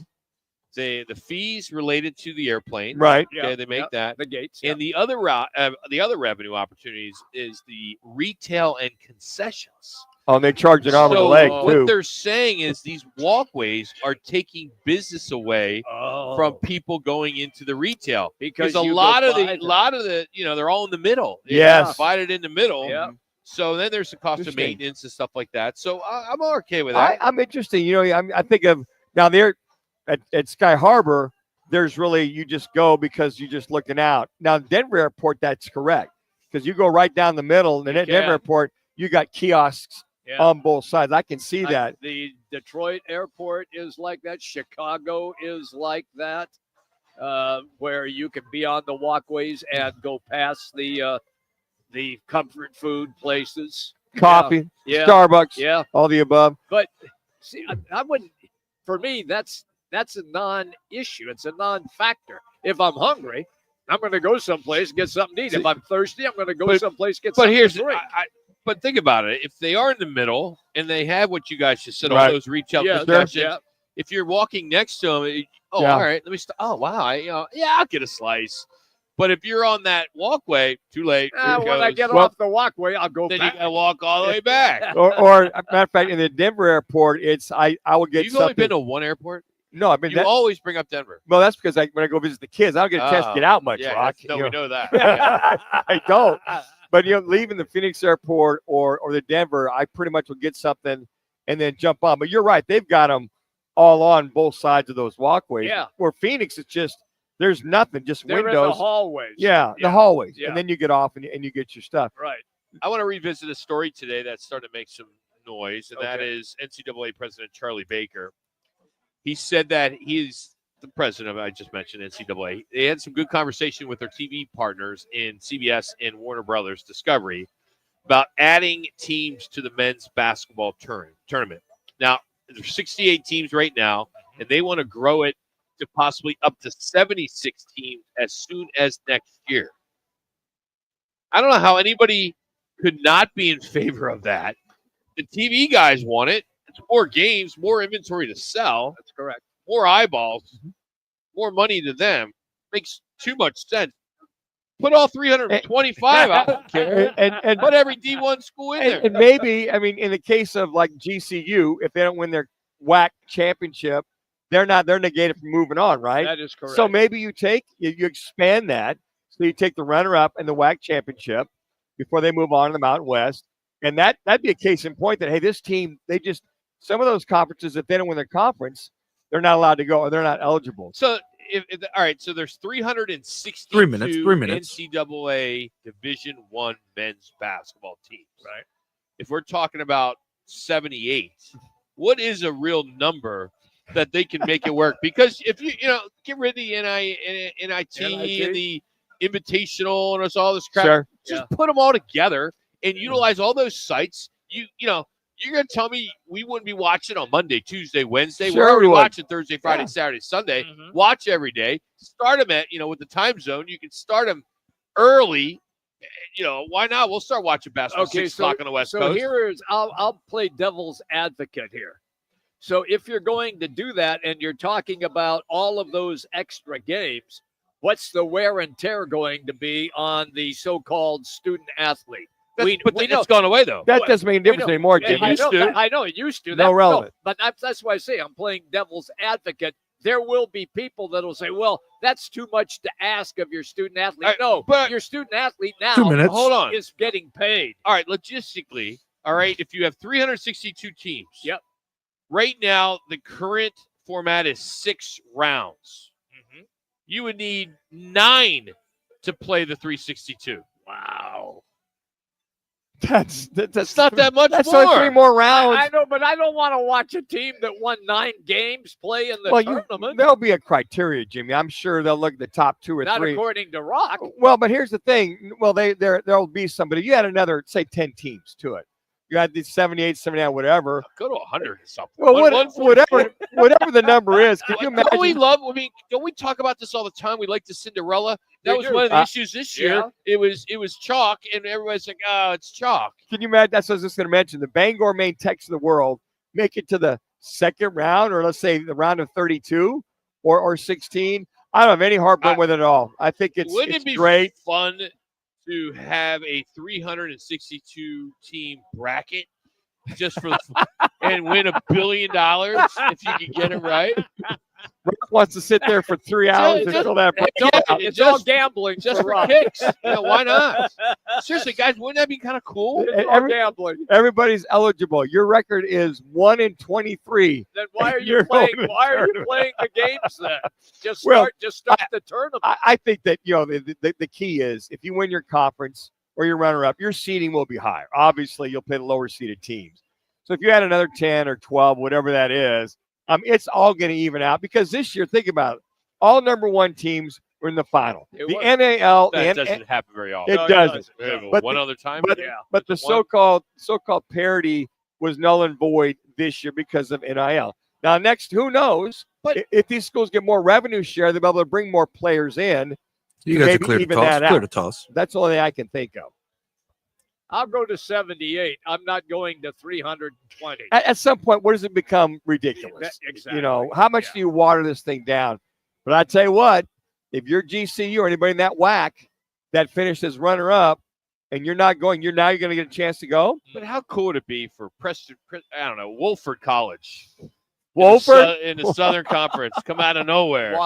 Wofford, yeah, or Holy Cross. You know, some of these really small D1 schools that have like 1,000 undergraduates. That'd be great. What an opportunity for these kids. Yeah. It would be. It would be play a lot Florida of fun. or play some big time program. How is it negative in any way? It isn't. It's just adding more, I think, intrigue to those teams that make it. Where's Gordy Lockbaum when you need him? You remember him out of Holy Cross? No. Gordy What sport? Who? Gordy Lockbaum. Never heard of him. No. Even Jax knows who's Gordy Lockbaum. No clue, Jimmy. No clue. He out of Holy Cross. He was one of the top football players coming out of Holy Cross. Yeah, great segue. We're talking basketball. You throw out a no. football He guy? played basketball too. Oh, he played both. Yeah. Or I think take, you're making that up. No, I'm not. And I can Fact check it. Was Hall of Fame 1933? Oh, Gordy Lockbaum? Look at Gordy Lockbaum. Where did Jax that is come looking from? at him right now. Right. Wasn't that long ago? 1980s, Jimmy B. 1980s. I want to know if he played both sports at Holy Cross. That's where I think he's embellishing like Manuch. No. I don't embellish. Oh my God, Manuch, it's your middle name. No, I don't embellish. I expand the story. It's called embellishing. It's called expanding the story. All right. How'd I do? You were wrong. He did not play basketball. He was a two-way football standout as a running back and cornerback, fifth in the Heisman Trophy balloting in 1986. There you go. My point. I mean, there you go. I think all we need to do. I'm the serious. Heisman race. We are going to hire probably August 1st. We are going to hire just somebody to just fact check you. Okay. Because it's a full-time job. Joining us next is one of the most plugged-in voices in college football, Yogi Roth, Big Ten color analyst, host of the Y Option podcast. You can follow him on Twitter or X at Yogi Roth. He will join us next. But first, here's Jax with another Twin Peaks ESPN 620 update.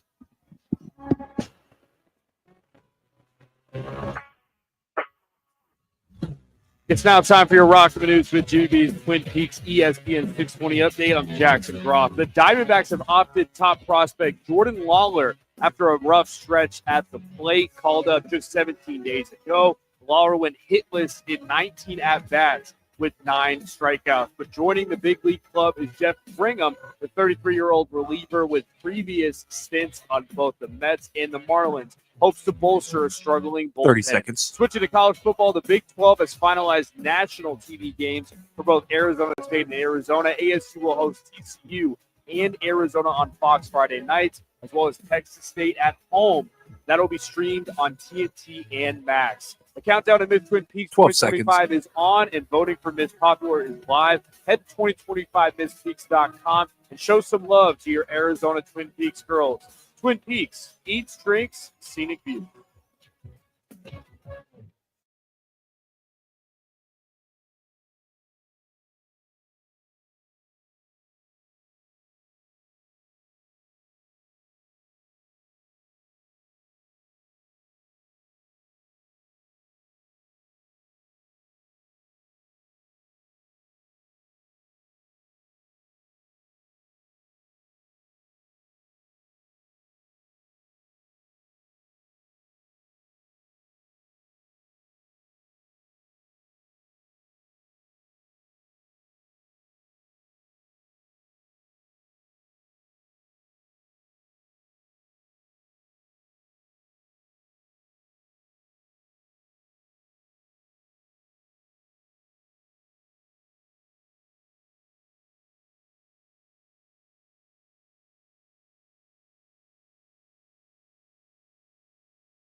To go inside college football with elite analyst Yogi Roth. From Elite Eight coach to Emmy award-winning filmmaker and best-selling author, Yogi brings it all. Don't miss his podcast, Why Option, as he examines college football through the West Coast lens. Yogi Roth now on Roc and Manuch with Jimmy B right here on ESPN 620. All right, one of our favorite guests. We love talking college football, and he is one of the best, Yogi Roth, on the right Twitter guest line. How we doing today, Yogi?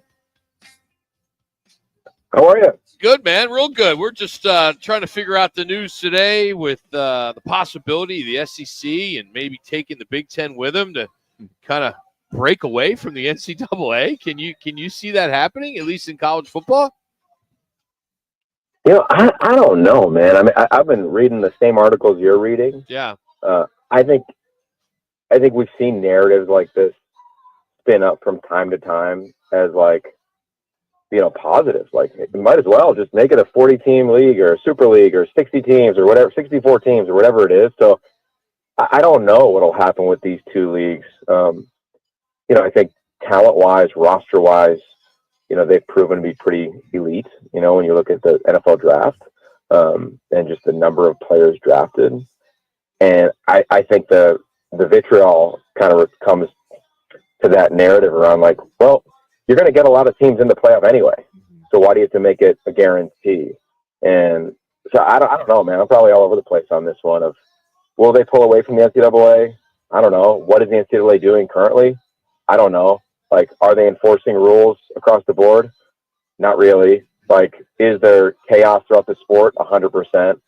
Is there a need for a governing body for a sport that produces so much revenue and has so much attention on it? Probably. Like, I think there's just a lot of layers to the simple question of, should they pull away from the NCAA? I think, like, the first question is, like, what's the NCAA doing day to day, and how are they going to continue to evolve with the times? And I know there's a plan there with Charlie Baker and company too. So I think it's really nuanced.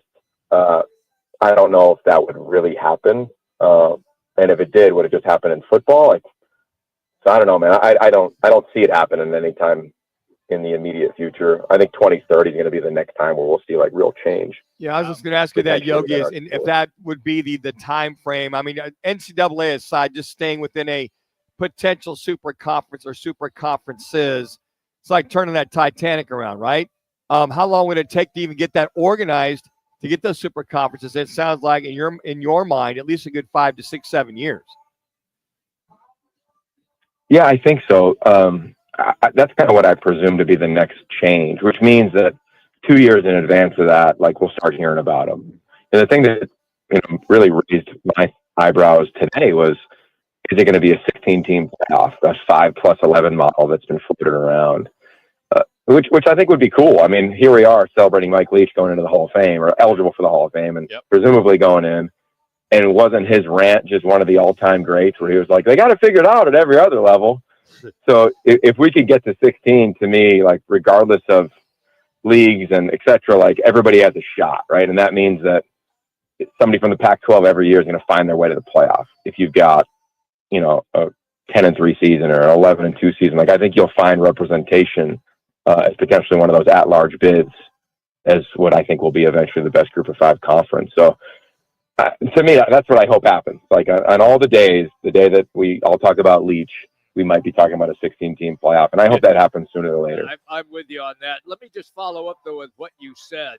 Right now, the Big 10, Big 12, ACC all play 9 regular season games in conference. The SEC still plays 8.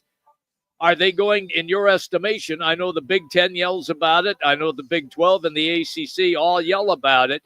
Will the SEC make that move, or do you think they're just going to say, the hell with you guys, we're staying? Yeah, you broke up a little bit on me there, but I think ultimately when it comes to 8 and 9 conference games, I've been on this train for forever, right? Because this is the Pac-12 thing.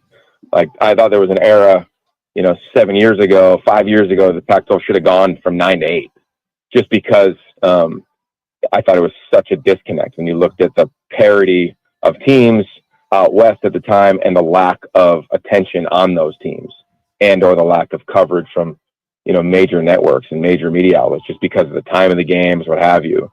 Now, I'm with you. I think you got to get to 9. And if you don't, I do think when it's close and you didn't win your conference championship game, I think you should be impacted by that.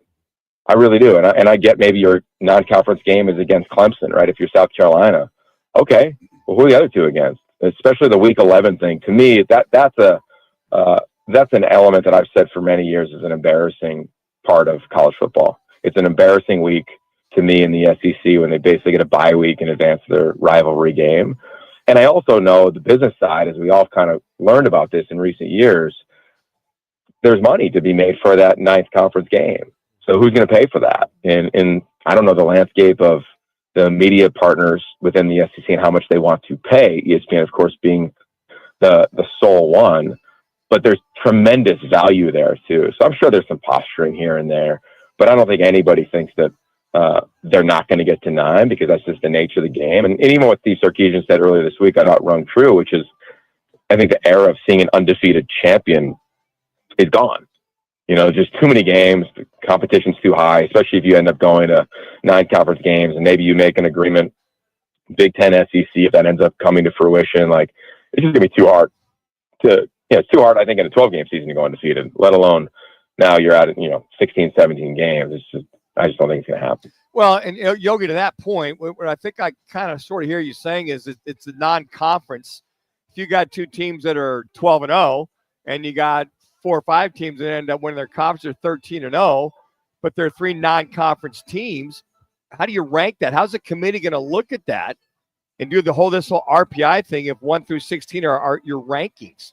Are they going to pull the curtain back? I got you. I think overall, to me, what I don't want to see is, teams only say, hey, the wins are the only thing that matters and the losses don't, right? Let's just talk about USC and Notre Dame. Okay. Right. I understand potentially moving that game. If you're USC, you got a 9-game conference slate. It's as challenging of a conference as there is in the country. Travel is a challenge. Look at the games they lost last year, let alone 18 to 22-year-old kids. We always know there's a game or 2 a year where you just don't bring it. You're just never going to be perfect. And in this margin to get into the playoff, it's so thin. Why would you go play a team that's a perennial playoff team every year, in addition to what you're already doing? I understand that purview. I also understand 2 things can be true, that it's an amazing historic rivalry. I mean, I've been a part of 4 of those games. I've watched every one of them since I was a kid. I mean, they are epic, right? They produced Heisman Trophy winners, whether it's Carson Palmer, you think of Reggie and Matt and the Tush push and the Bush push. Like, so many great moments come from that fans love. And 2 things can be true. Like, Lincoln Riley's goal is to get to the playoff, and that's how he's going to be evaluated. So I see all that. That's why I would so urge everyone to get to 9 conference games. And the challenge is that it's then going to be the opinion of people in the room on who the other at-large bids are.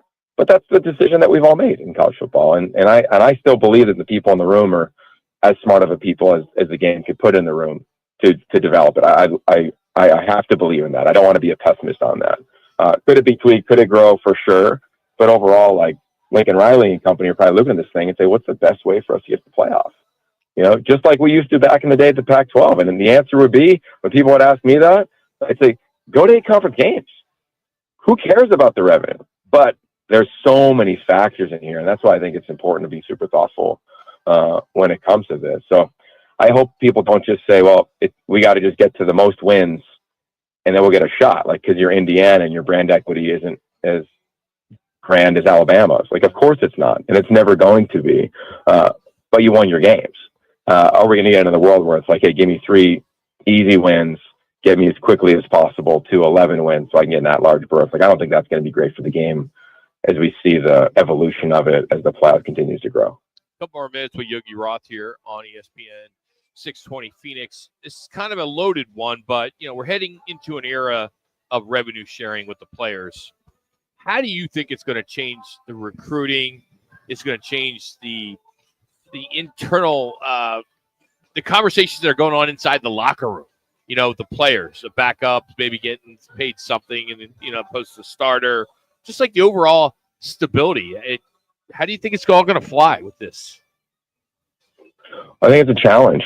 I think growing a culture now is harder than ever before. Yeah. I think it's a phrase that gets thrown around all the time, and it's hard, right? Add in the money, add in the transient nature of the sport, add in how often, players are getting recruited, right? Like, let's just take the transfer portal.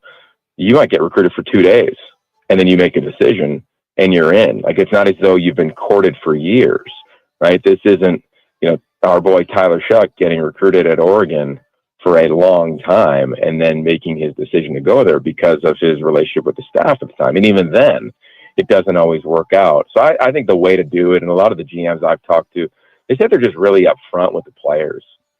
And you kind of slot out the money, right? A quarterback's worth, let's just call it 1.5, who's an, unproven all-conference player. An all-conference player is maybe worth 2.2. I'm just kind of giving some examples, which is like crazy to you that I'm even saying that out loud, but that's the reality. And I think it's just being really blunt. And it's going to make college football, it already has made it really transactional. To me, the challenge is that everybody's on a one-year deal. And that's where I think you could see cultures flip for the positive and also go the other way. When a team that's making a lot of money and guys aren't performing, what happens then when you have mass exodus? Like, that is going to be the biggest challenge. And I think the best way to navigate that, and the coaches and GMs I've connected with too in this offseason, is that they're just, you got to just be straight up and blunt. Clear to rep. And if you get beat out, you can make a change after that semester. Like, that is the other side of this thing, and the players having the freedom to leave at any time. Well, coaches, to my understanding, will have the freedom to adjust your payroll every time. Scholarship will always be guaranteed. Academics will always be guaranteed. Like, let us not forget that the same small percentage make it the NFL every year. But I can pay you 1.5 in the fall semester and say, no, dropping you down to 200 grand in the spring semester. Now, agents are clearly trying to hedge against that, and that's why multi-year deals are trying to be put in place.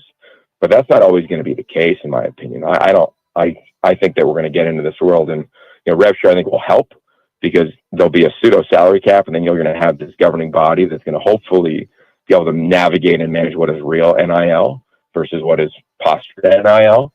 But that will always be the greatest challenge. And that's why you look at guys like Kurt Signetti, Ken Niumatalolo, like some of these coaches that have just been so seasoned. I think in the next cycle, like, they are going to be the ones that are really valued, maybe more so than like the up and comers. Unless you're coming out of a place like, Kenny came out of Oregon where like they're just doing everything at a really elite level. They're on the cutting edge of everything from NILs to collectives, roster management, etc. I think these steady coaches that know how to really develop, navigate, deliver messages are going to be the ones that are extremely valuable come December. Yogi, we always enjoy it, man. Thanks so much for the time. We'll hopefully catch up with you in a couple months. You got it. Anytime, man. Talk to you soon. Yogi Roth, Big Ten analyst. You got to check out his podcast called Why Option. Just Google it. And you can follow him on Twitter, X at Yogi Roth. So good stuff there. All right. We're looking for someone brave to take on one of the gorgeous Twin Peaks girls here. Actually, it's Kayla from the Camelback location. And I'm curious if you got what it takes to take I was going to say a word that probably wouldn't have came over real well on air. So I'll just reframe and just say we'll take the fifth caller at 602-230-0620 to challenge one of the girls here, which is Kayla. Again, that's 602-230-0620 right here from Twin Peaks Camelback.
experience. Each week, our Girl Next Door Twin Peaks contestant takes on an ESPN 620 listener for 3 games. Get the most picks right. Win a $25 man card for one of the 5 Valley Twin Peaks locations: Scottsdale, Phoenix, Glendale, Tempe, and Deer Valley. Now, time for Peaks Picks. All right, the ladies are 21-11.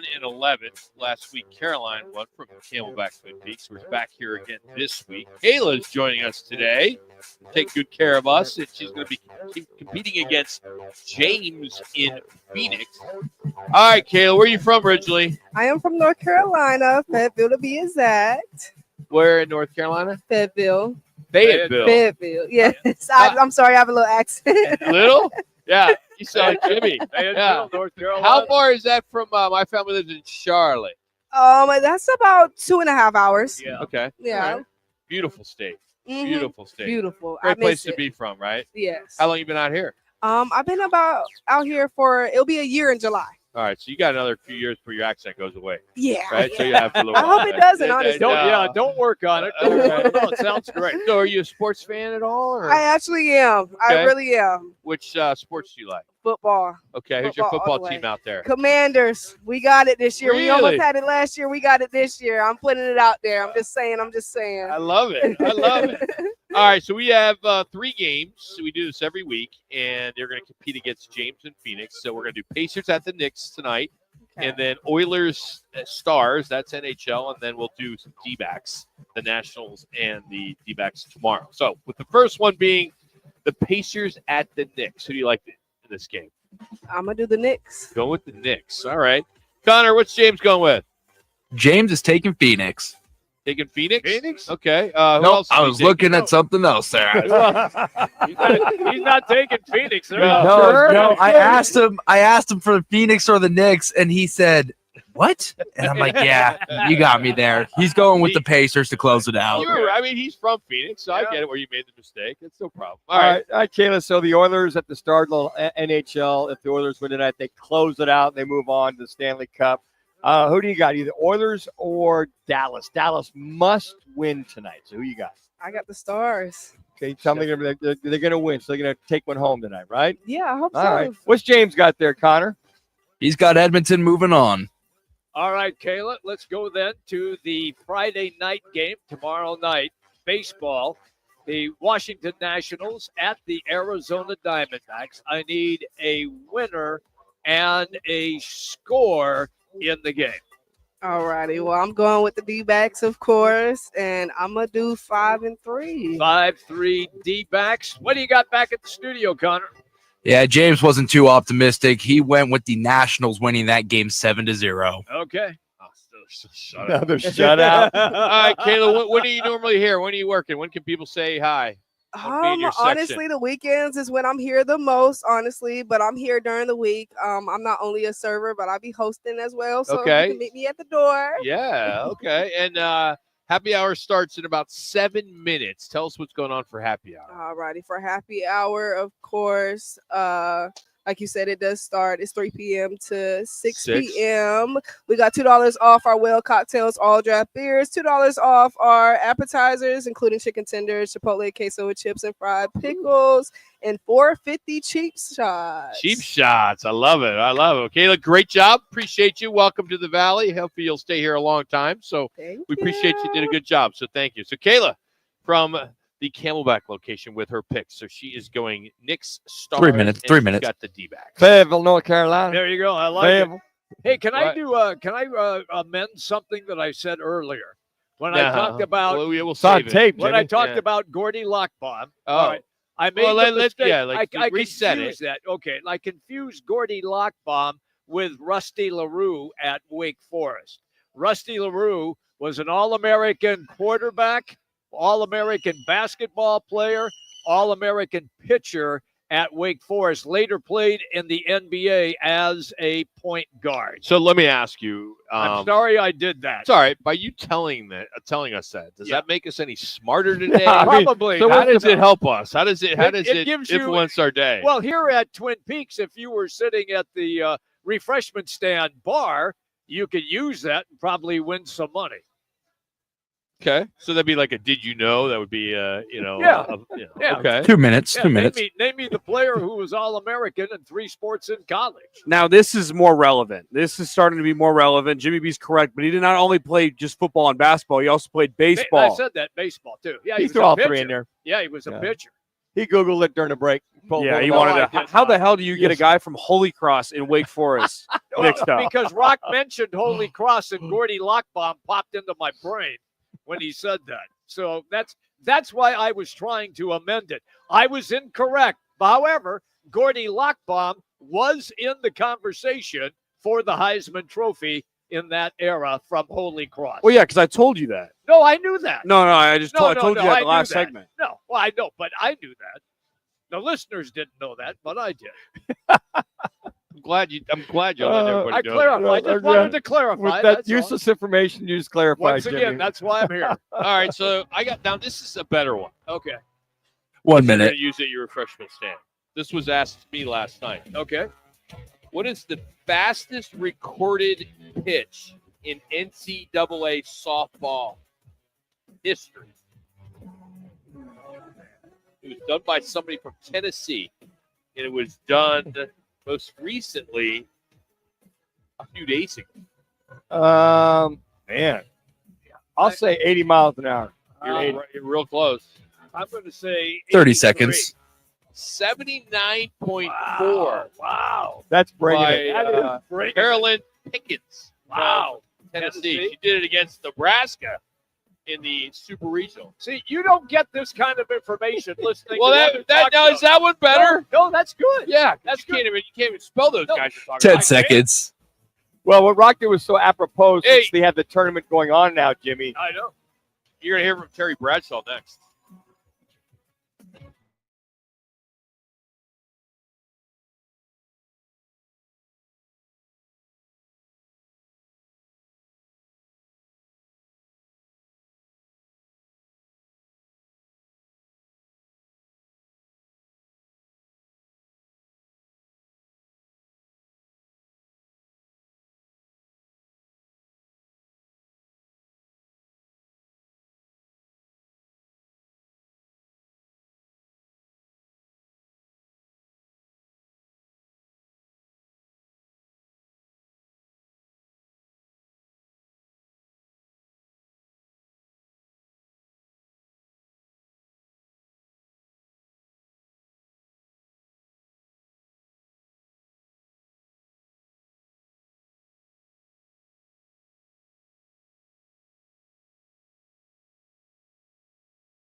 ESPN 620.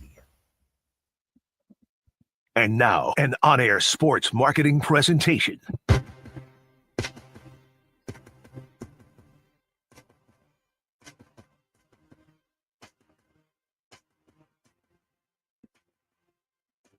It's Roc and Manuch with Jimmy B, now on ESPN 620, 98.7 FM HD2, and streaming live at arizonasports.com. The guys are powered by the law offices of Lerner and Rowe. In a wreck and need a check? Make one call, that's all. 602-977-1900. And now on your ESPN station in Phoenix, ESPN 620, Roc and Manuch with Jimmy B.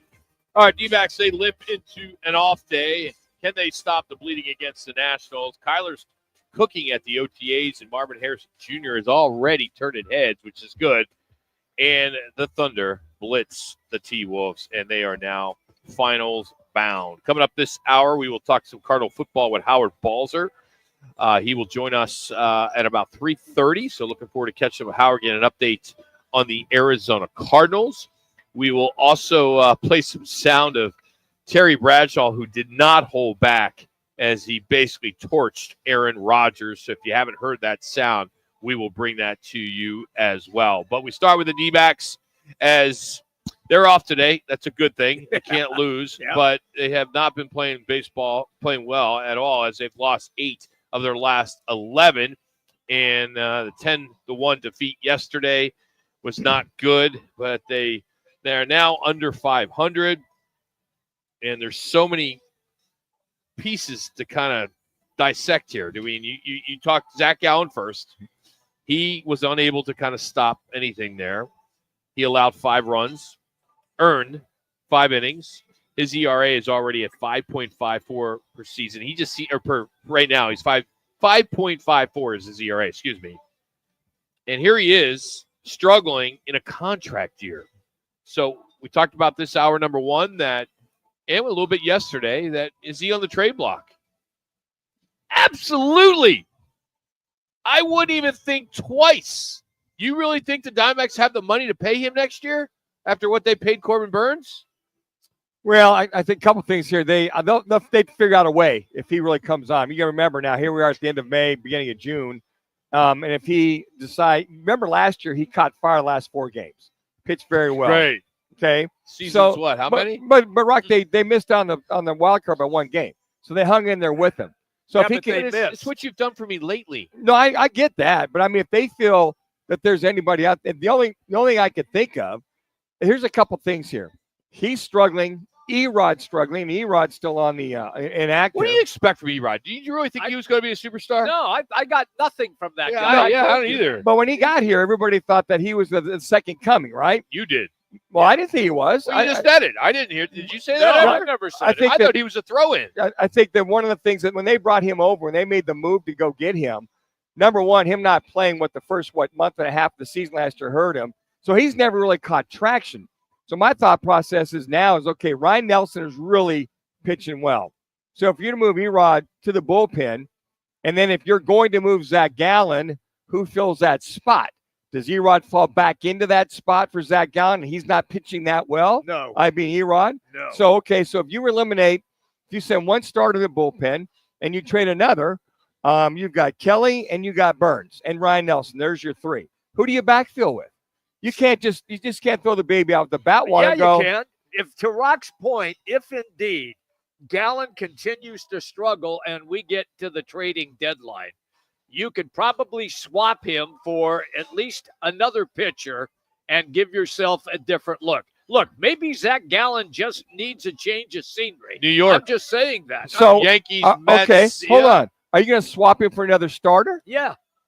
Okay, so who? You got to remember the economics here, Manuch, Yes. because there's a report in The Athletic that he's projected to get a 7-year, $187 million deal. You're already giving Corbin Burns what? 25 million over 6 years? Yeah, 210. I understand the economics of it, but I think the whole thing that they'll look at is economically wise, if we still feel we have a chance, to make the wild card, if we swap pitchers thinking of the economy next year and thinking, if we send him to the Mets or wherever, they'll pay him or not.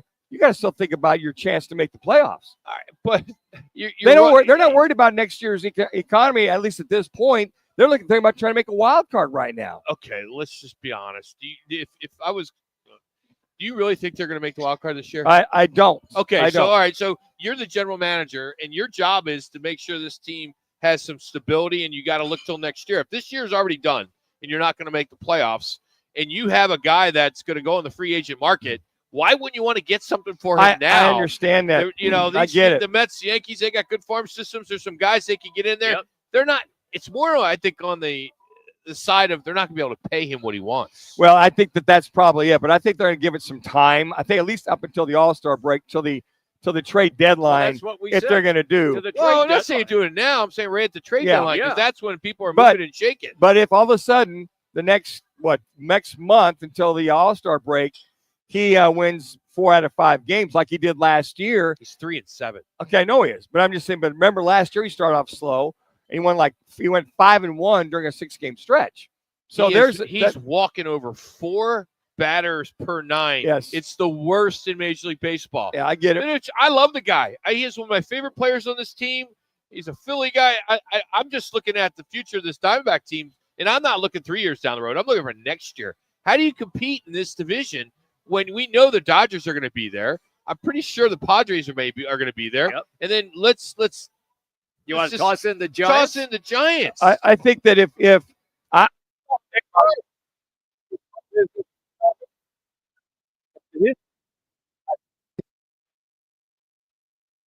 would say you got to move it. I think you give him 2 more starts. Well, they're not going to just do what with Erod being on the show. To basically say, hey, we're moving him.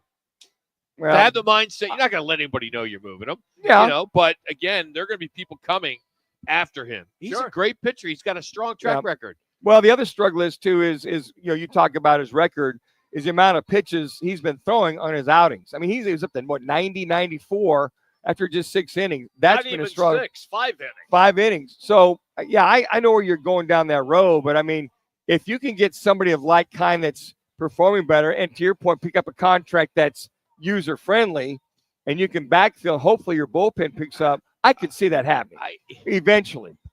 My whole point is he's in his final year of a contract. If they don't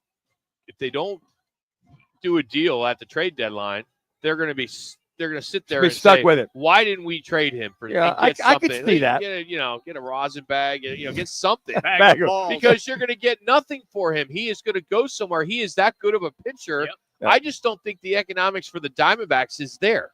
I don't have their numbers in front of me, but did we expect them to sign a Corbin Burns for $210 million for a mid-market team? No way. Well, you've got the contracts. Basically, you got Carroll's been re-signed. Gurriel was extended. You got Ketel Marte. Corbin Carroll has a 10-year deal. Exactly. So he's not going. But I'm just saying, you just paid Marte. You talked about Burns. Gurriel just re-signed, so there's a lot of money out there.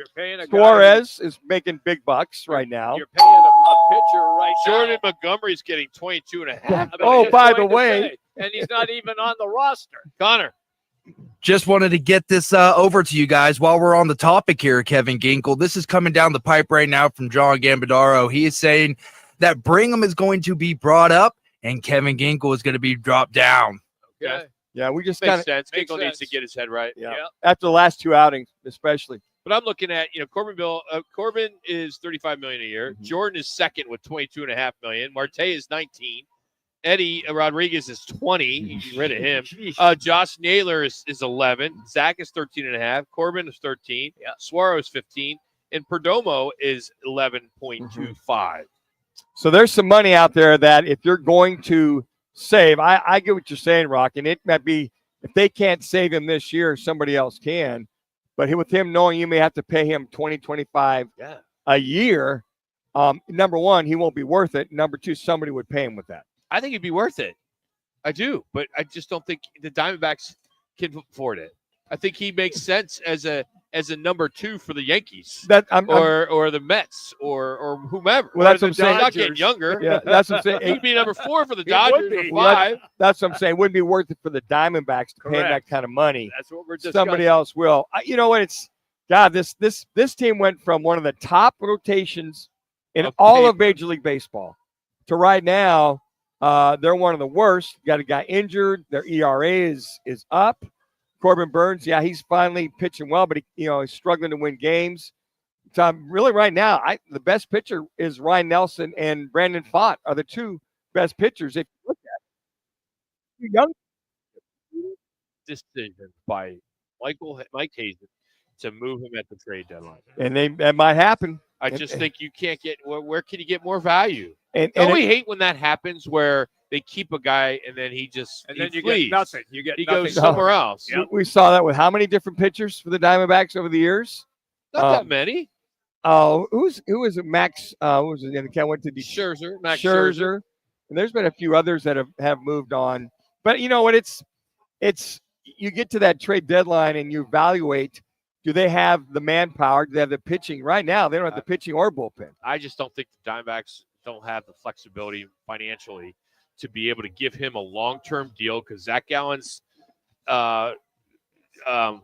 agent, I'm sure, is going to do everything in his power because this could be his last contract. Sure. So you're going to try to get a 6-year deal, a 7-year deal, and get paid. Yep.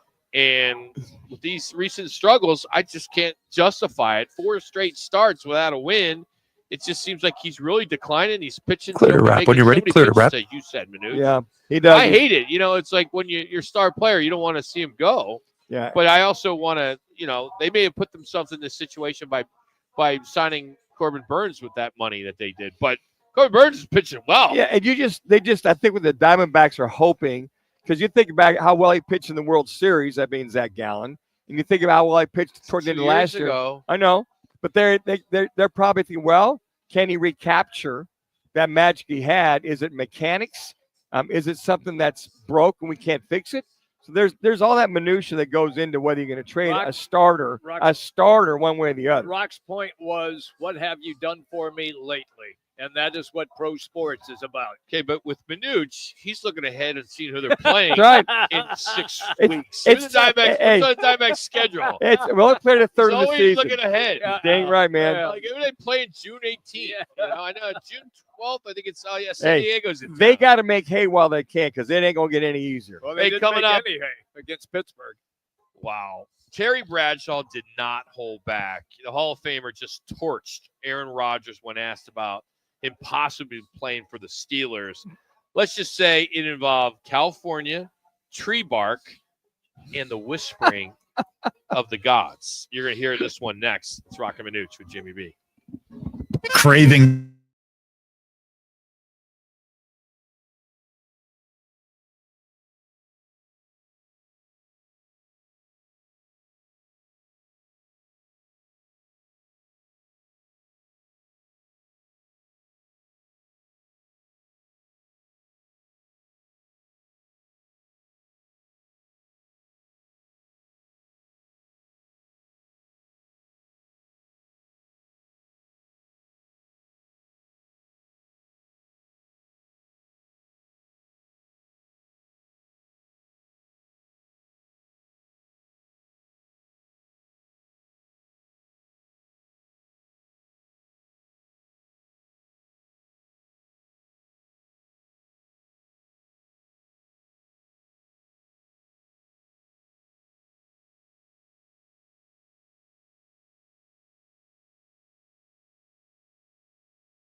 on ESPN 620.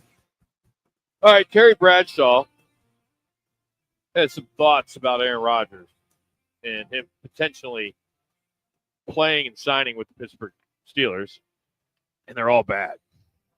I mean, he says, quote, "That's a joke. That is just, to me, a joke. What is going on here?" And he goes on and on and on and on. So we're going to play this sound, and this is courtesy of 103.7 The Buzz in Arkansas. Little Rock. Which, Jimmy B will tell us everything about this station after this clip, because this is all about Jimmy and where he has worked over the years. But I guess he built this station allegedly during the break. Where hasn't he worked? So That's we will, if you like it or not, you are going to know everything about 103.7 The Buzz. That's it. In Arkansas, which I had never even been to Arkansas. Next, but let's play this sound. It's pretty good. That's a joke. That is, this to me is a joke. What are you going to bring him in for 1 year? Are you kidding me? That guy needs to stay in California, go somewhere and chew on bark and whisper to the guys out there. I had to go over and introduce myself to him. He's nuts. I had to go, "Hey, Aaron, I'm Terry Bradshaw." I know he knows me, but I just felt like I better tell him who I am. You know, you walk in there and you get in his presence and you feel like it's going to start snowing. Yeah. I don't understand the snowing comment. The snowflake comment. The only thing I can think of is When did he have a snowflake? Yeah, I mean, snow. You hear there's Green cocaine. Bay. No, you're cocaine and things like that. Yeah. But I would never expect him to do that. I can see him doing mushrooms and cannabis, but that's it. And tree bark. I think when Terry's just kind of fed up with the antics of Aaron Rodgers putting people on hold, like he did. Now, Pittsburgh, he's very prideful. He's got some opinions about the Pittsburgh Steelers as well, too. But I think just overall with Aaron Rodgers, he doesn't feel that he's the end-all, be-all. The Steelers might. I think it's just Terry's shot at Aaron to say, "Hey, look, why don't you just hang out because you haven't committed one way or the other or haven't acted as if you want to be a Pittsburgh Steelers." So I think that's his opinion, is saying, look, you're holding – basically, it's like he's insinuating that he's holding the Steelers hostage in reference to whether he's going to play or not. Right. And I think what Terry's like, move on, move forward. You had Kenny Pickett. You don't develop him. Really? And you moved on. Well, Kenny that was Pickett? his insinuation. And I think that he said, hey, you had a young quarterback who he felt he watched at Pittsburgh, University of Pittsburgh, didn't feel he developed him properly. So I think it's kind of a shot at the Steelers not developing quarterbacks. And then, what's Aaron Rodgers going to do besides hold out on us? I would have rather had Tim Tebow than Pickett. So, look, at least you knew Tim what you Tebow. had. What do you mean Tim Tebow? At quarterback, I would take Tim Tebow over Kenny Pickett. Here's the thing about Terry Bradshaw. He is paid to be opinionated, and he is.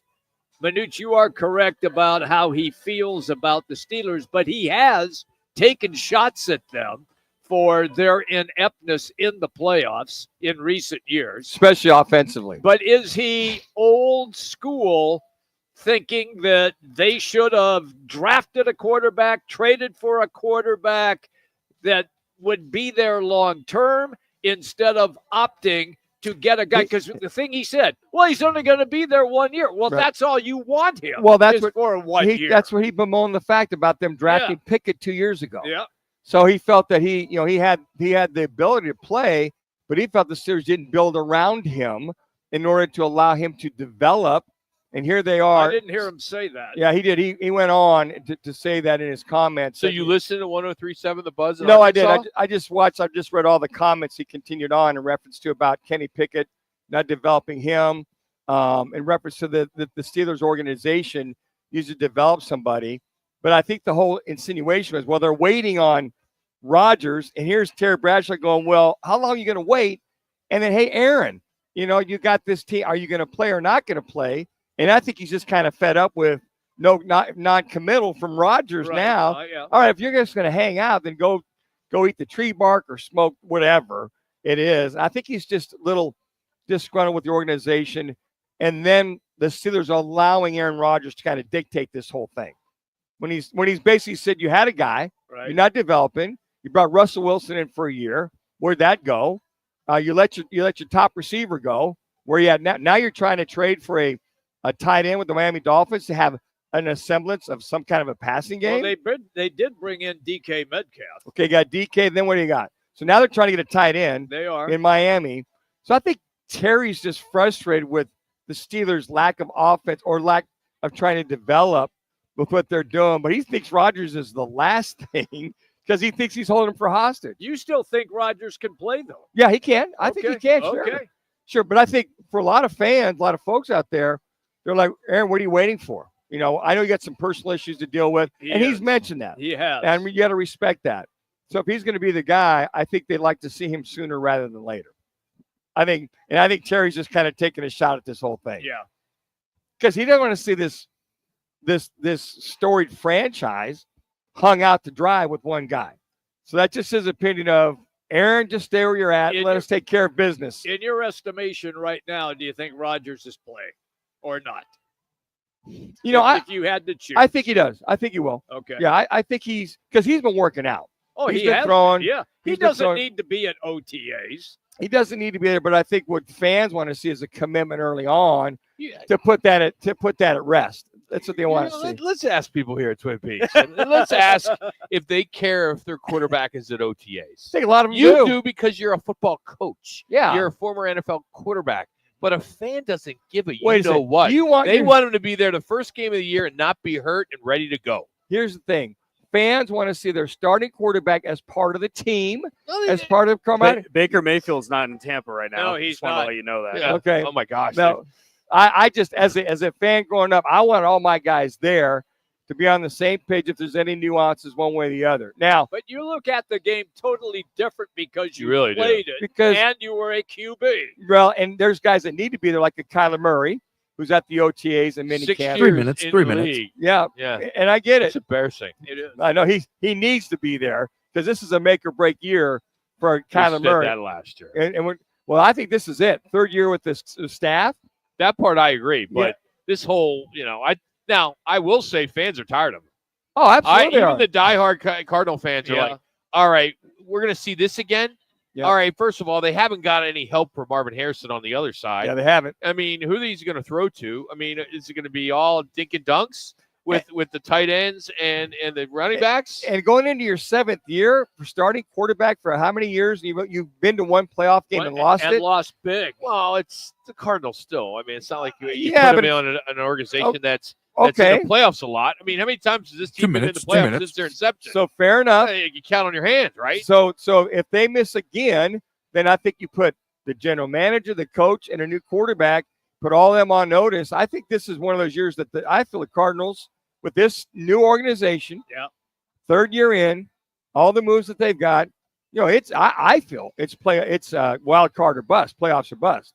You got a 7-year veteran, you got a veteran, you got a veteran offensive line, you got a veteran running back, you got the one receiver, you got a decent group of receivers, you got a hell of a tight end. You have a great tight end. So this is like, okay, here you go. Gosh, Here it all is. this is so bad. Since 1920. Uh-oh.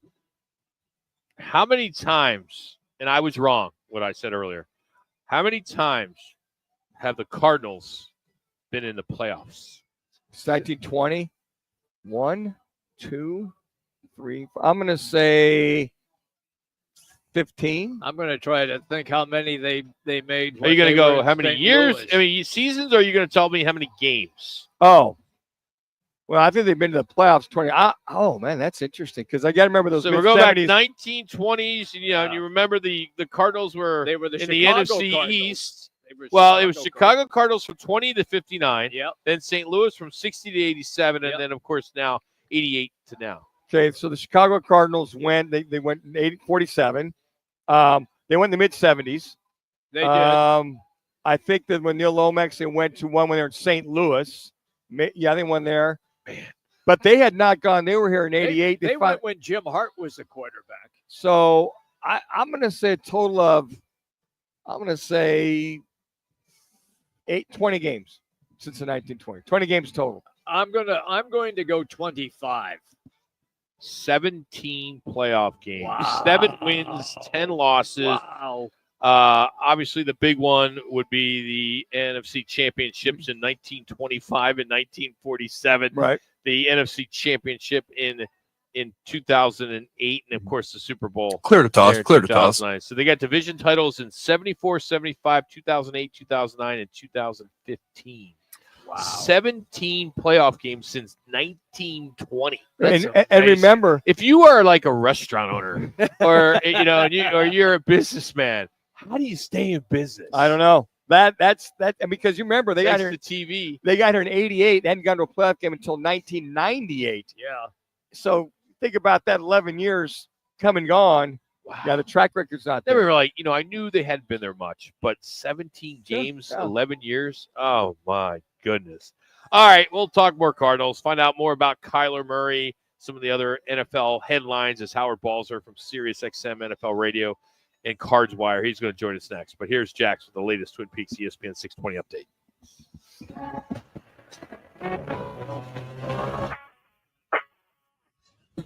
It's now time for your Rock and Manuch with Jimmy B's Twin Peaks ESPN 620 update. I'm Jackson Groff. The Diamondbacks making multiple moves today on the roster. Opted top prospect Jordan Lawler after a rough stretch at the plate. He called up on May 12th.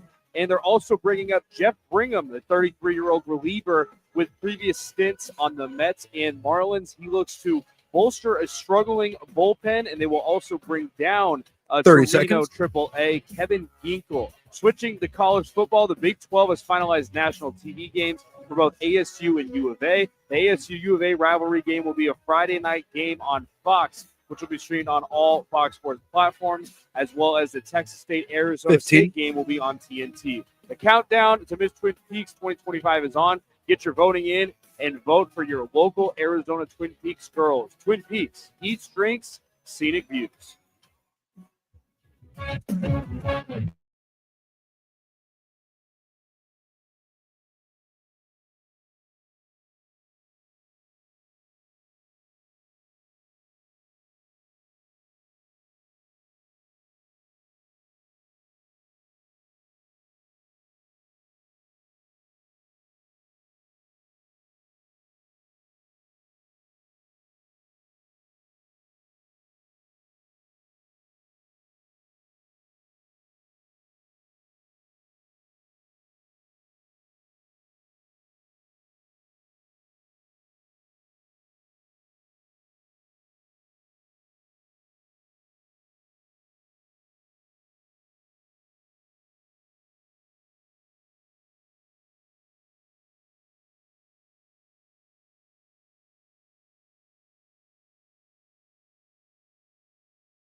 It's Thursday, and welcome to Lodge Mentality. The guys are live at Twin Peaks Phoenix, located at 21st Street in Camelback. Twin Peaks, the ultimate sports lodge and home of the 29-degree beer, served in perfectly frosted 22-ounce mugs. Here's Roc and Manuch with Jimmy B on ESPN 620. All right, we're hoping to catch up with Hall of Fame selector and longtime NFL insider Howard Balzer.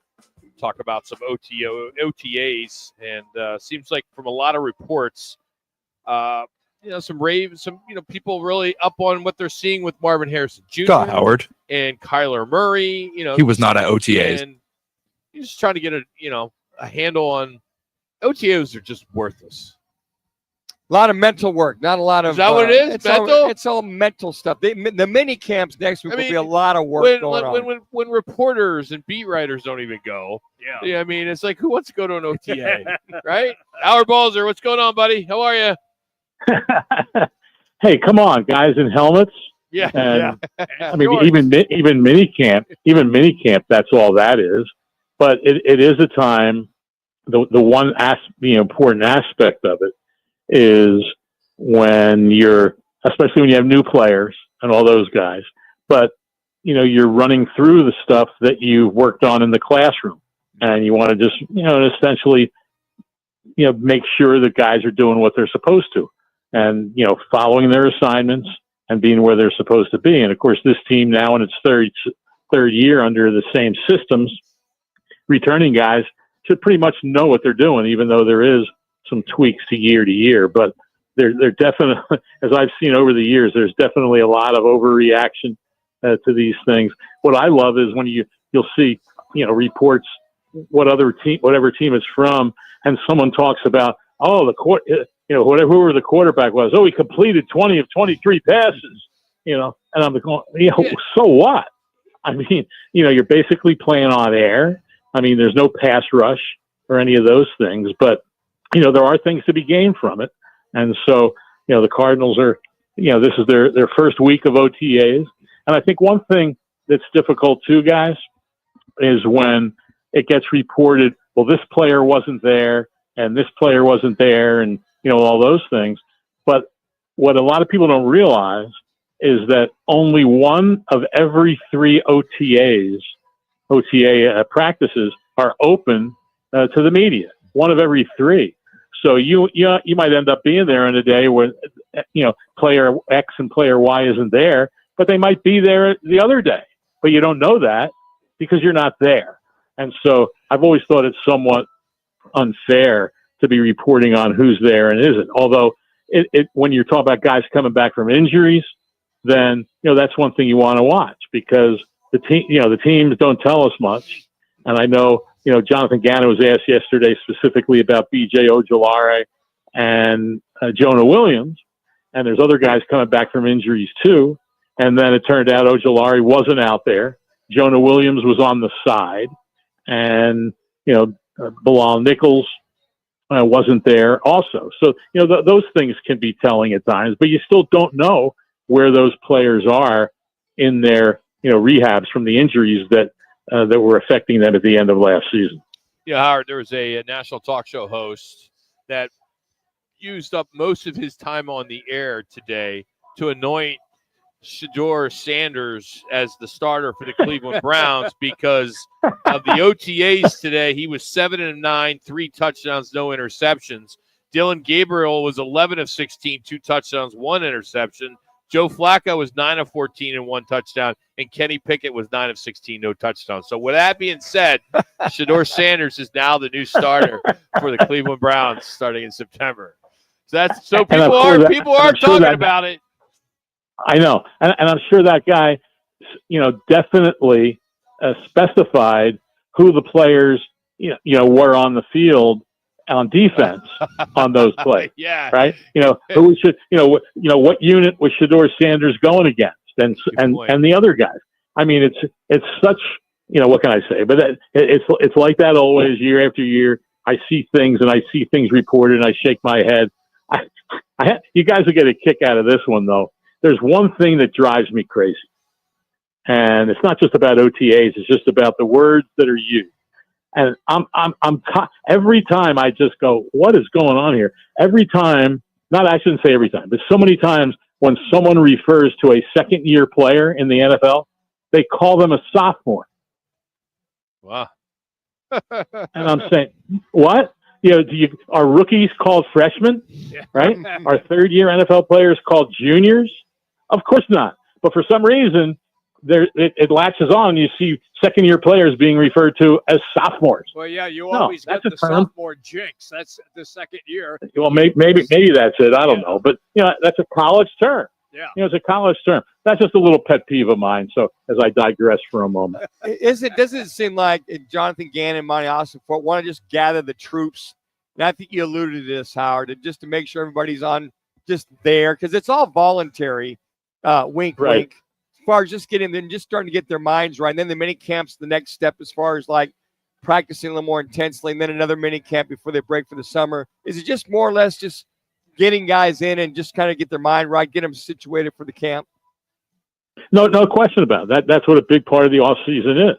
And, let's remember they've had 2 phases of the off season already. The first 2 weeks was strength and conditioning. The next 3 weeks, players were on the field and could be throwing it around and doing this and that, but there's just no 7-on-7, and there's no offense against defense, which there is, in the OTAs. And then there's only 1 mini camp. And so the Cardinals are going to have 9 practices if they have all their practices for mini camp, 6 OTAs and 3 mini camp. And the mini camp, I should mention, for the veterans is mandatory. Like everyone is saying, right. These are voluntary. And so, Kelvin Beachum wasn't there. I can't remember in the last 5 years since Kelvin Beachum has been with the Cardinals that he's been there for OTAs at all. And so that's the thing about it. It's funny though. Here's all the talk about Calais Campbell and what a leader he's going to be and what a mentor. And then he wasn't there yesterday, at least for the practice. But we know he's been around. We know that he's there in meetings and all those things. But everyone goes crazy on the hour and a half that the players are on the field. Howard Balzer's our guest on the Right Toyota guest line. Howard, there's so much talk about this now being Kyler Murray's 7th year, and the Cardinals, under his guidance, have gone to 1 NFL playoff game, and they got blown out. And so, in your estimation, with the front office changes, the head coach and assistant coaching changes, is this finally the year that the Cardinals break through or not? Well, it could be. I mean, if I knew that this is the year that they would, well, I'd be putting a lot of money down in Las Vegas or at FanDuel or whatever your favorite betting place is. Right. But no one really knows. I mean, when you look at it, last year the Cardinals were 2 games out of first place in the division. We all know they were in first place before they finished the season poorly, but they still ended up 2 games out of first place. So can you make up those 2 games? They're definitely capable, but everyone should understand and know how hard it is to win in the NFL. And so I think this is a season certainly where everyone expects the team to be better, especially on defense and offense. Marvin Harrison is put on some good weight, it looks like, and especially in his upper arms. Yesterday was funny when someone asked Jonathan Gannon said about that. He said, "Well, you should see his hamstrings." But there's no question there is a lot of work behind the scenes and behind closed doors that occurs in the off season. And so this is a season where you would expect, after going from 4 wins to 8 wins, that there'll be more and that this team will improve. But it's the whole team. I mean, I know the focus is always on the quarterback, and the quarterback obviously is a big part of any improvement, but all those other things have to improve also. And that's the thing. And here's one thing to me, one of the biggest questions, and I know we've got time until camp starts, one of the biggest questions about what's going to happen in training camp is I hear a lot of talk about how good this offensive line is and how top-notch it is. And, last year was pretty good. There was, a certain amount of stability in it, which is always important. But they go into this season where I don't know how there can be any true confidence of what's going to be the case at right guard and at right tackle. I mean, Jonah Williams, if he's on the field, he's maybe excellent's a stretch, but he's a very good right tackle. But he played 6 games last year with 2 knee injuries. You know, I don't know if Isaiah Adams is the favorite at right guard right now. He did start games at the end of the season, but I don't know how, quite honestly, I don't know how you can look at this offensive line overall. And I think there's things to like about it. Don't get me wrong, but those are key questions to be answered on that right side of that offensive line if they want that offense to operate at a consistent level throughout the season. And that's still a big question, a big question to be answered once training camp begins. Howard, I got just about a minute or two, but it's still early. Here we are just at the end of May, but Gannon, another year. Do you think that the culture inside this building has changed? There's no question about that. I don't think there's any doubt that what he and Monty Ossenfort tried to, work to establish when they came in is wanting, certain types of players. Doesn't mean, obviously you have to have good players that can compete, but you also want that culture to be strong.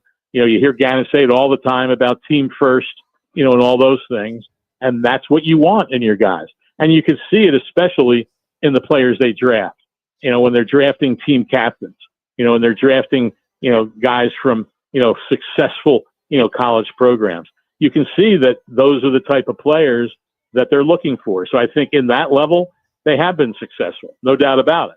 Now, obviously, they have to continue what they improved on from year 1 to year 2 to continue that. Because if this team would end up with 8 wins again or something like that, and somewhere in that area, not in the postseason, everyone's going to be looking at that and saying, well, there was an improvement. No matter how the season goes, no matter the reasons for it, that's the way it'll be viewed. So at some point, you can talk culture all you want, but there's no doubt that at whatever point, there has to be results.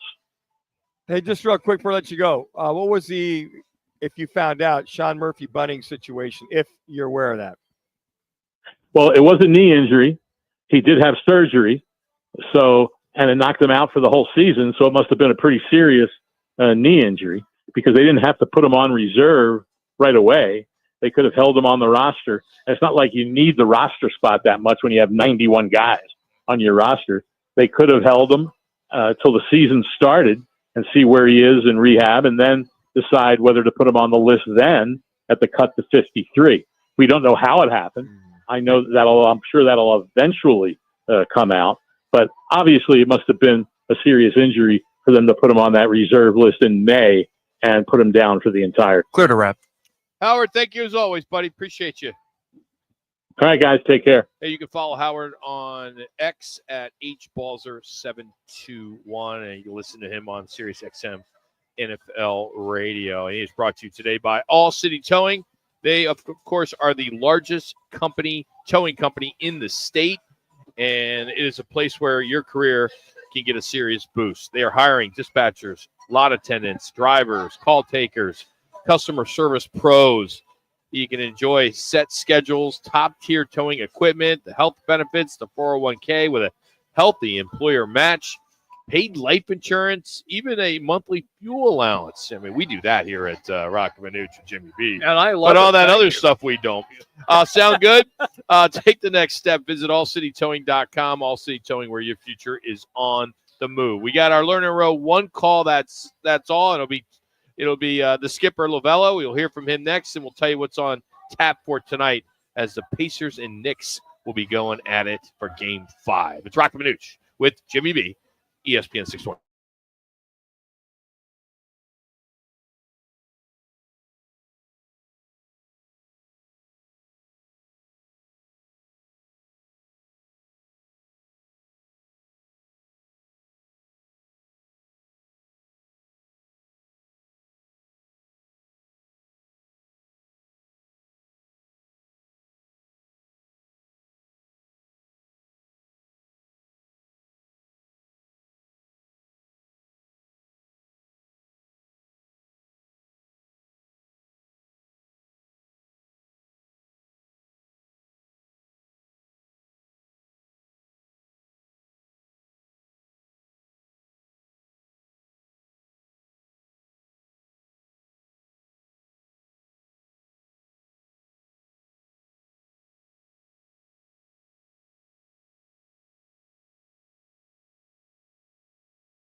Lerner and Rowe voted Arizona's best law firm. Yeah, I think my patience, Shama. Yeah, innately, I think I'm a very patient person, but I have a breaking point, and I know you guys can sense that I'm there. And I just think we play a tough game, and there should be a sense of urgency every single time you go out there. So I don't want them to look any further beyond Friday's game. I want them to absorb what happened, accept what happened, whether it's good or bad, and how could I, by editing myself, how could I have helped this team do better today? And then balance it out tomorrow and come out and to answer your question, just worry about Friday on Friday. Don't go any further. Don't try to create any more urgency saying we got to win 10 games in one day, because you can't do that. You got to take care of one day at a time. That's what we discussed. That's Rock's point. Yeah, but Manuch thinks you need to look ahead. Yeah, I know. You got San Diego coming in, June 12th? Yeah, that's a big series. You better get after it. Need a check. Make one call. That's all. Of course, Lerner and Rowe at 602-977-1900 and always online at lernerandrowe.com. They can help. Get a free consultation. Again, that's one call. Does it all. 602-977-1900. All right, here's what's on tap, brought to you by the new Orangedale Lounge. That's opening up here in a few weeks. NBA playoffs, Eastern Conference Finals, Game 5 coming up in just over an hour on TNT. Pacers and Knicks. Also, same time, so you'll have to come to Twin Peaks so you can watch them both at the same time. You got NHL playoffs, the Western Conference Finals, Game 5, Oilers and Stars, also 5 o'clock on ESPN. So that's what's on tap. As the D-backs off today, they limped into today, but they needed a day off, and they'll go at it tomorrow with Washington in town. That leads us to our State 40 Roofing. Get your call question of the day for a free quote, repair, or installation. Head to state40roofing.com. You can follow them on social media by searching hashtag #SexyRoofStatus. Again, just go to Roc and Manuch on X to vote. Do the D-backs. Now losers of 8 of their last 11 and 7 games back have a 1, managerial problem, 2, bullpen problem, or 3, both. Right now, 60% says bullpen problem, 20% say managerial problem, and 20% say both. So right now, I think the majority bullpen problem, but Troy Lavello, as he has mentioned, is not immune from the issues that they're having, losing 7 of 8, 8 out of the last 11. Hopefully they get things turned around against the Nationals this weekend. Why do you think fans do not want to blame the players? They always try to blame the coach. For an example, when the Suns got wasted, you got to fire the coach. It was the players who didn't play very well. But is it the coach that puts them in those positions? Exactly. I understand that. So but they're not shooting or passing or rebounding, and just like yesterday, they're not. The manager's not hitting. He's not fielding. He's not making errors with his throws. Here's what I think. What happens is when you see a team that's been touted to have one of the best rotations in all baseball, right? Got one of the better hitting teams in Major League Baseball. I think they're 8th or 9th as far as hitting. Their fielding was one of the top last year. So they're seeing what's coming, what they just missed out barely by a game last year. Went to the World Series 2 years ago. So all of a sudden, what happened? The players didn't get bad. Manager probably didn't get bad, but is it manipulations? Well, is it maneuvers? maneuvers? The players have got bad.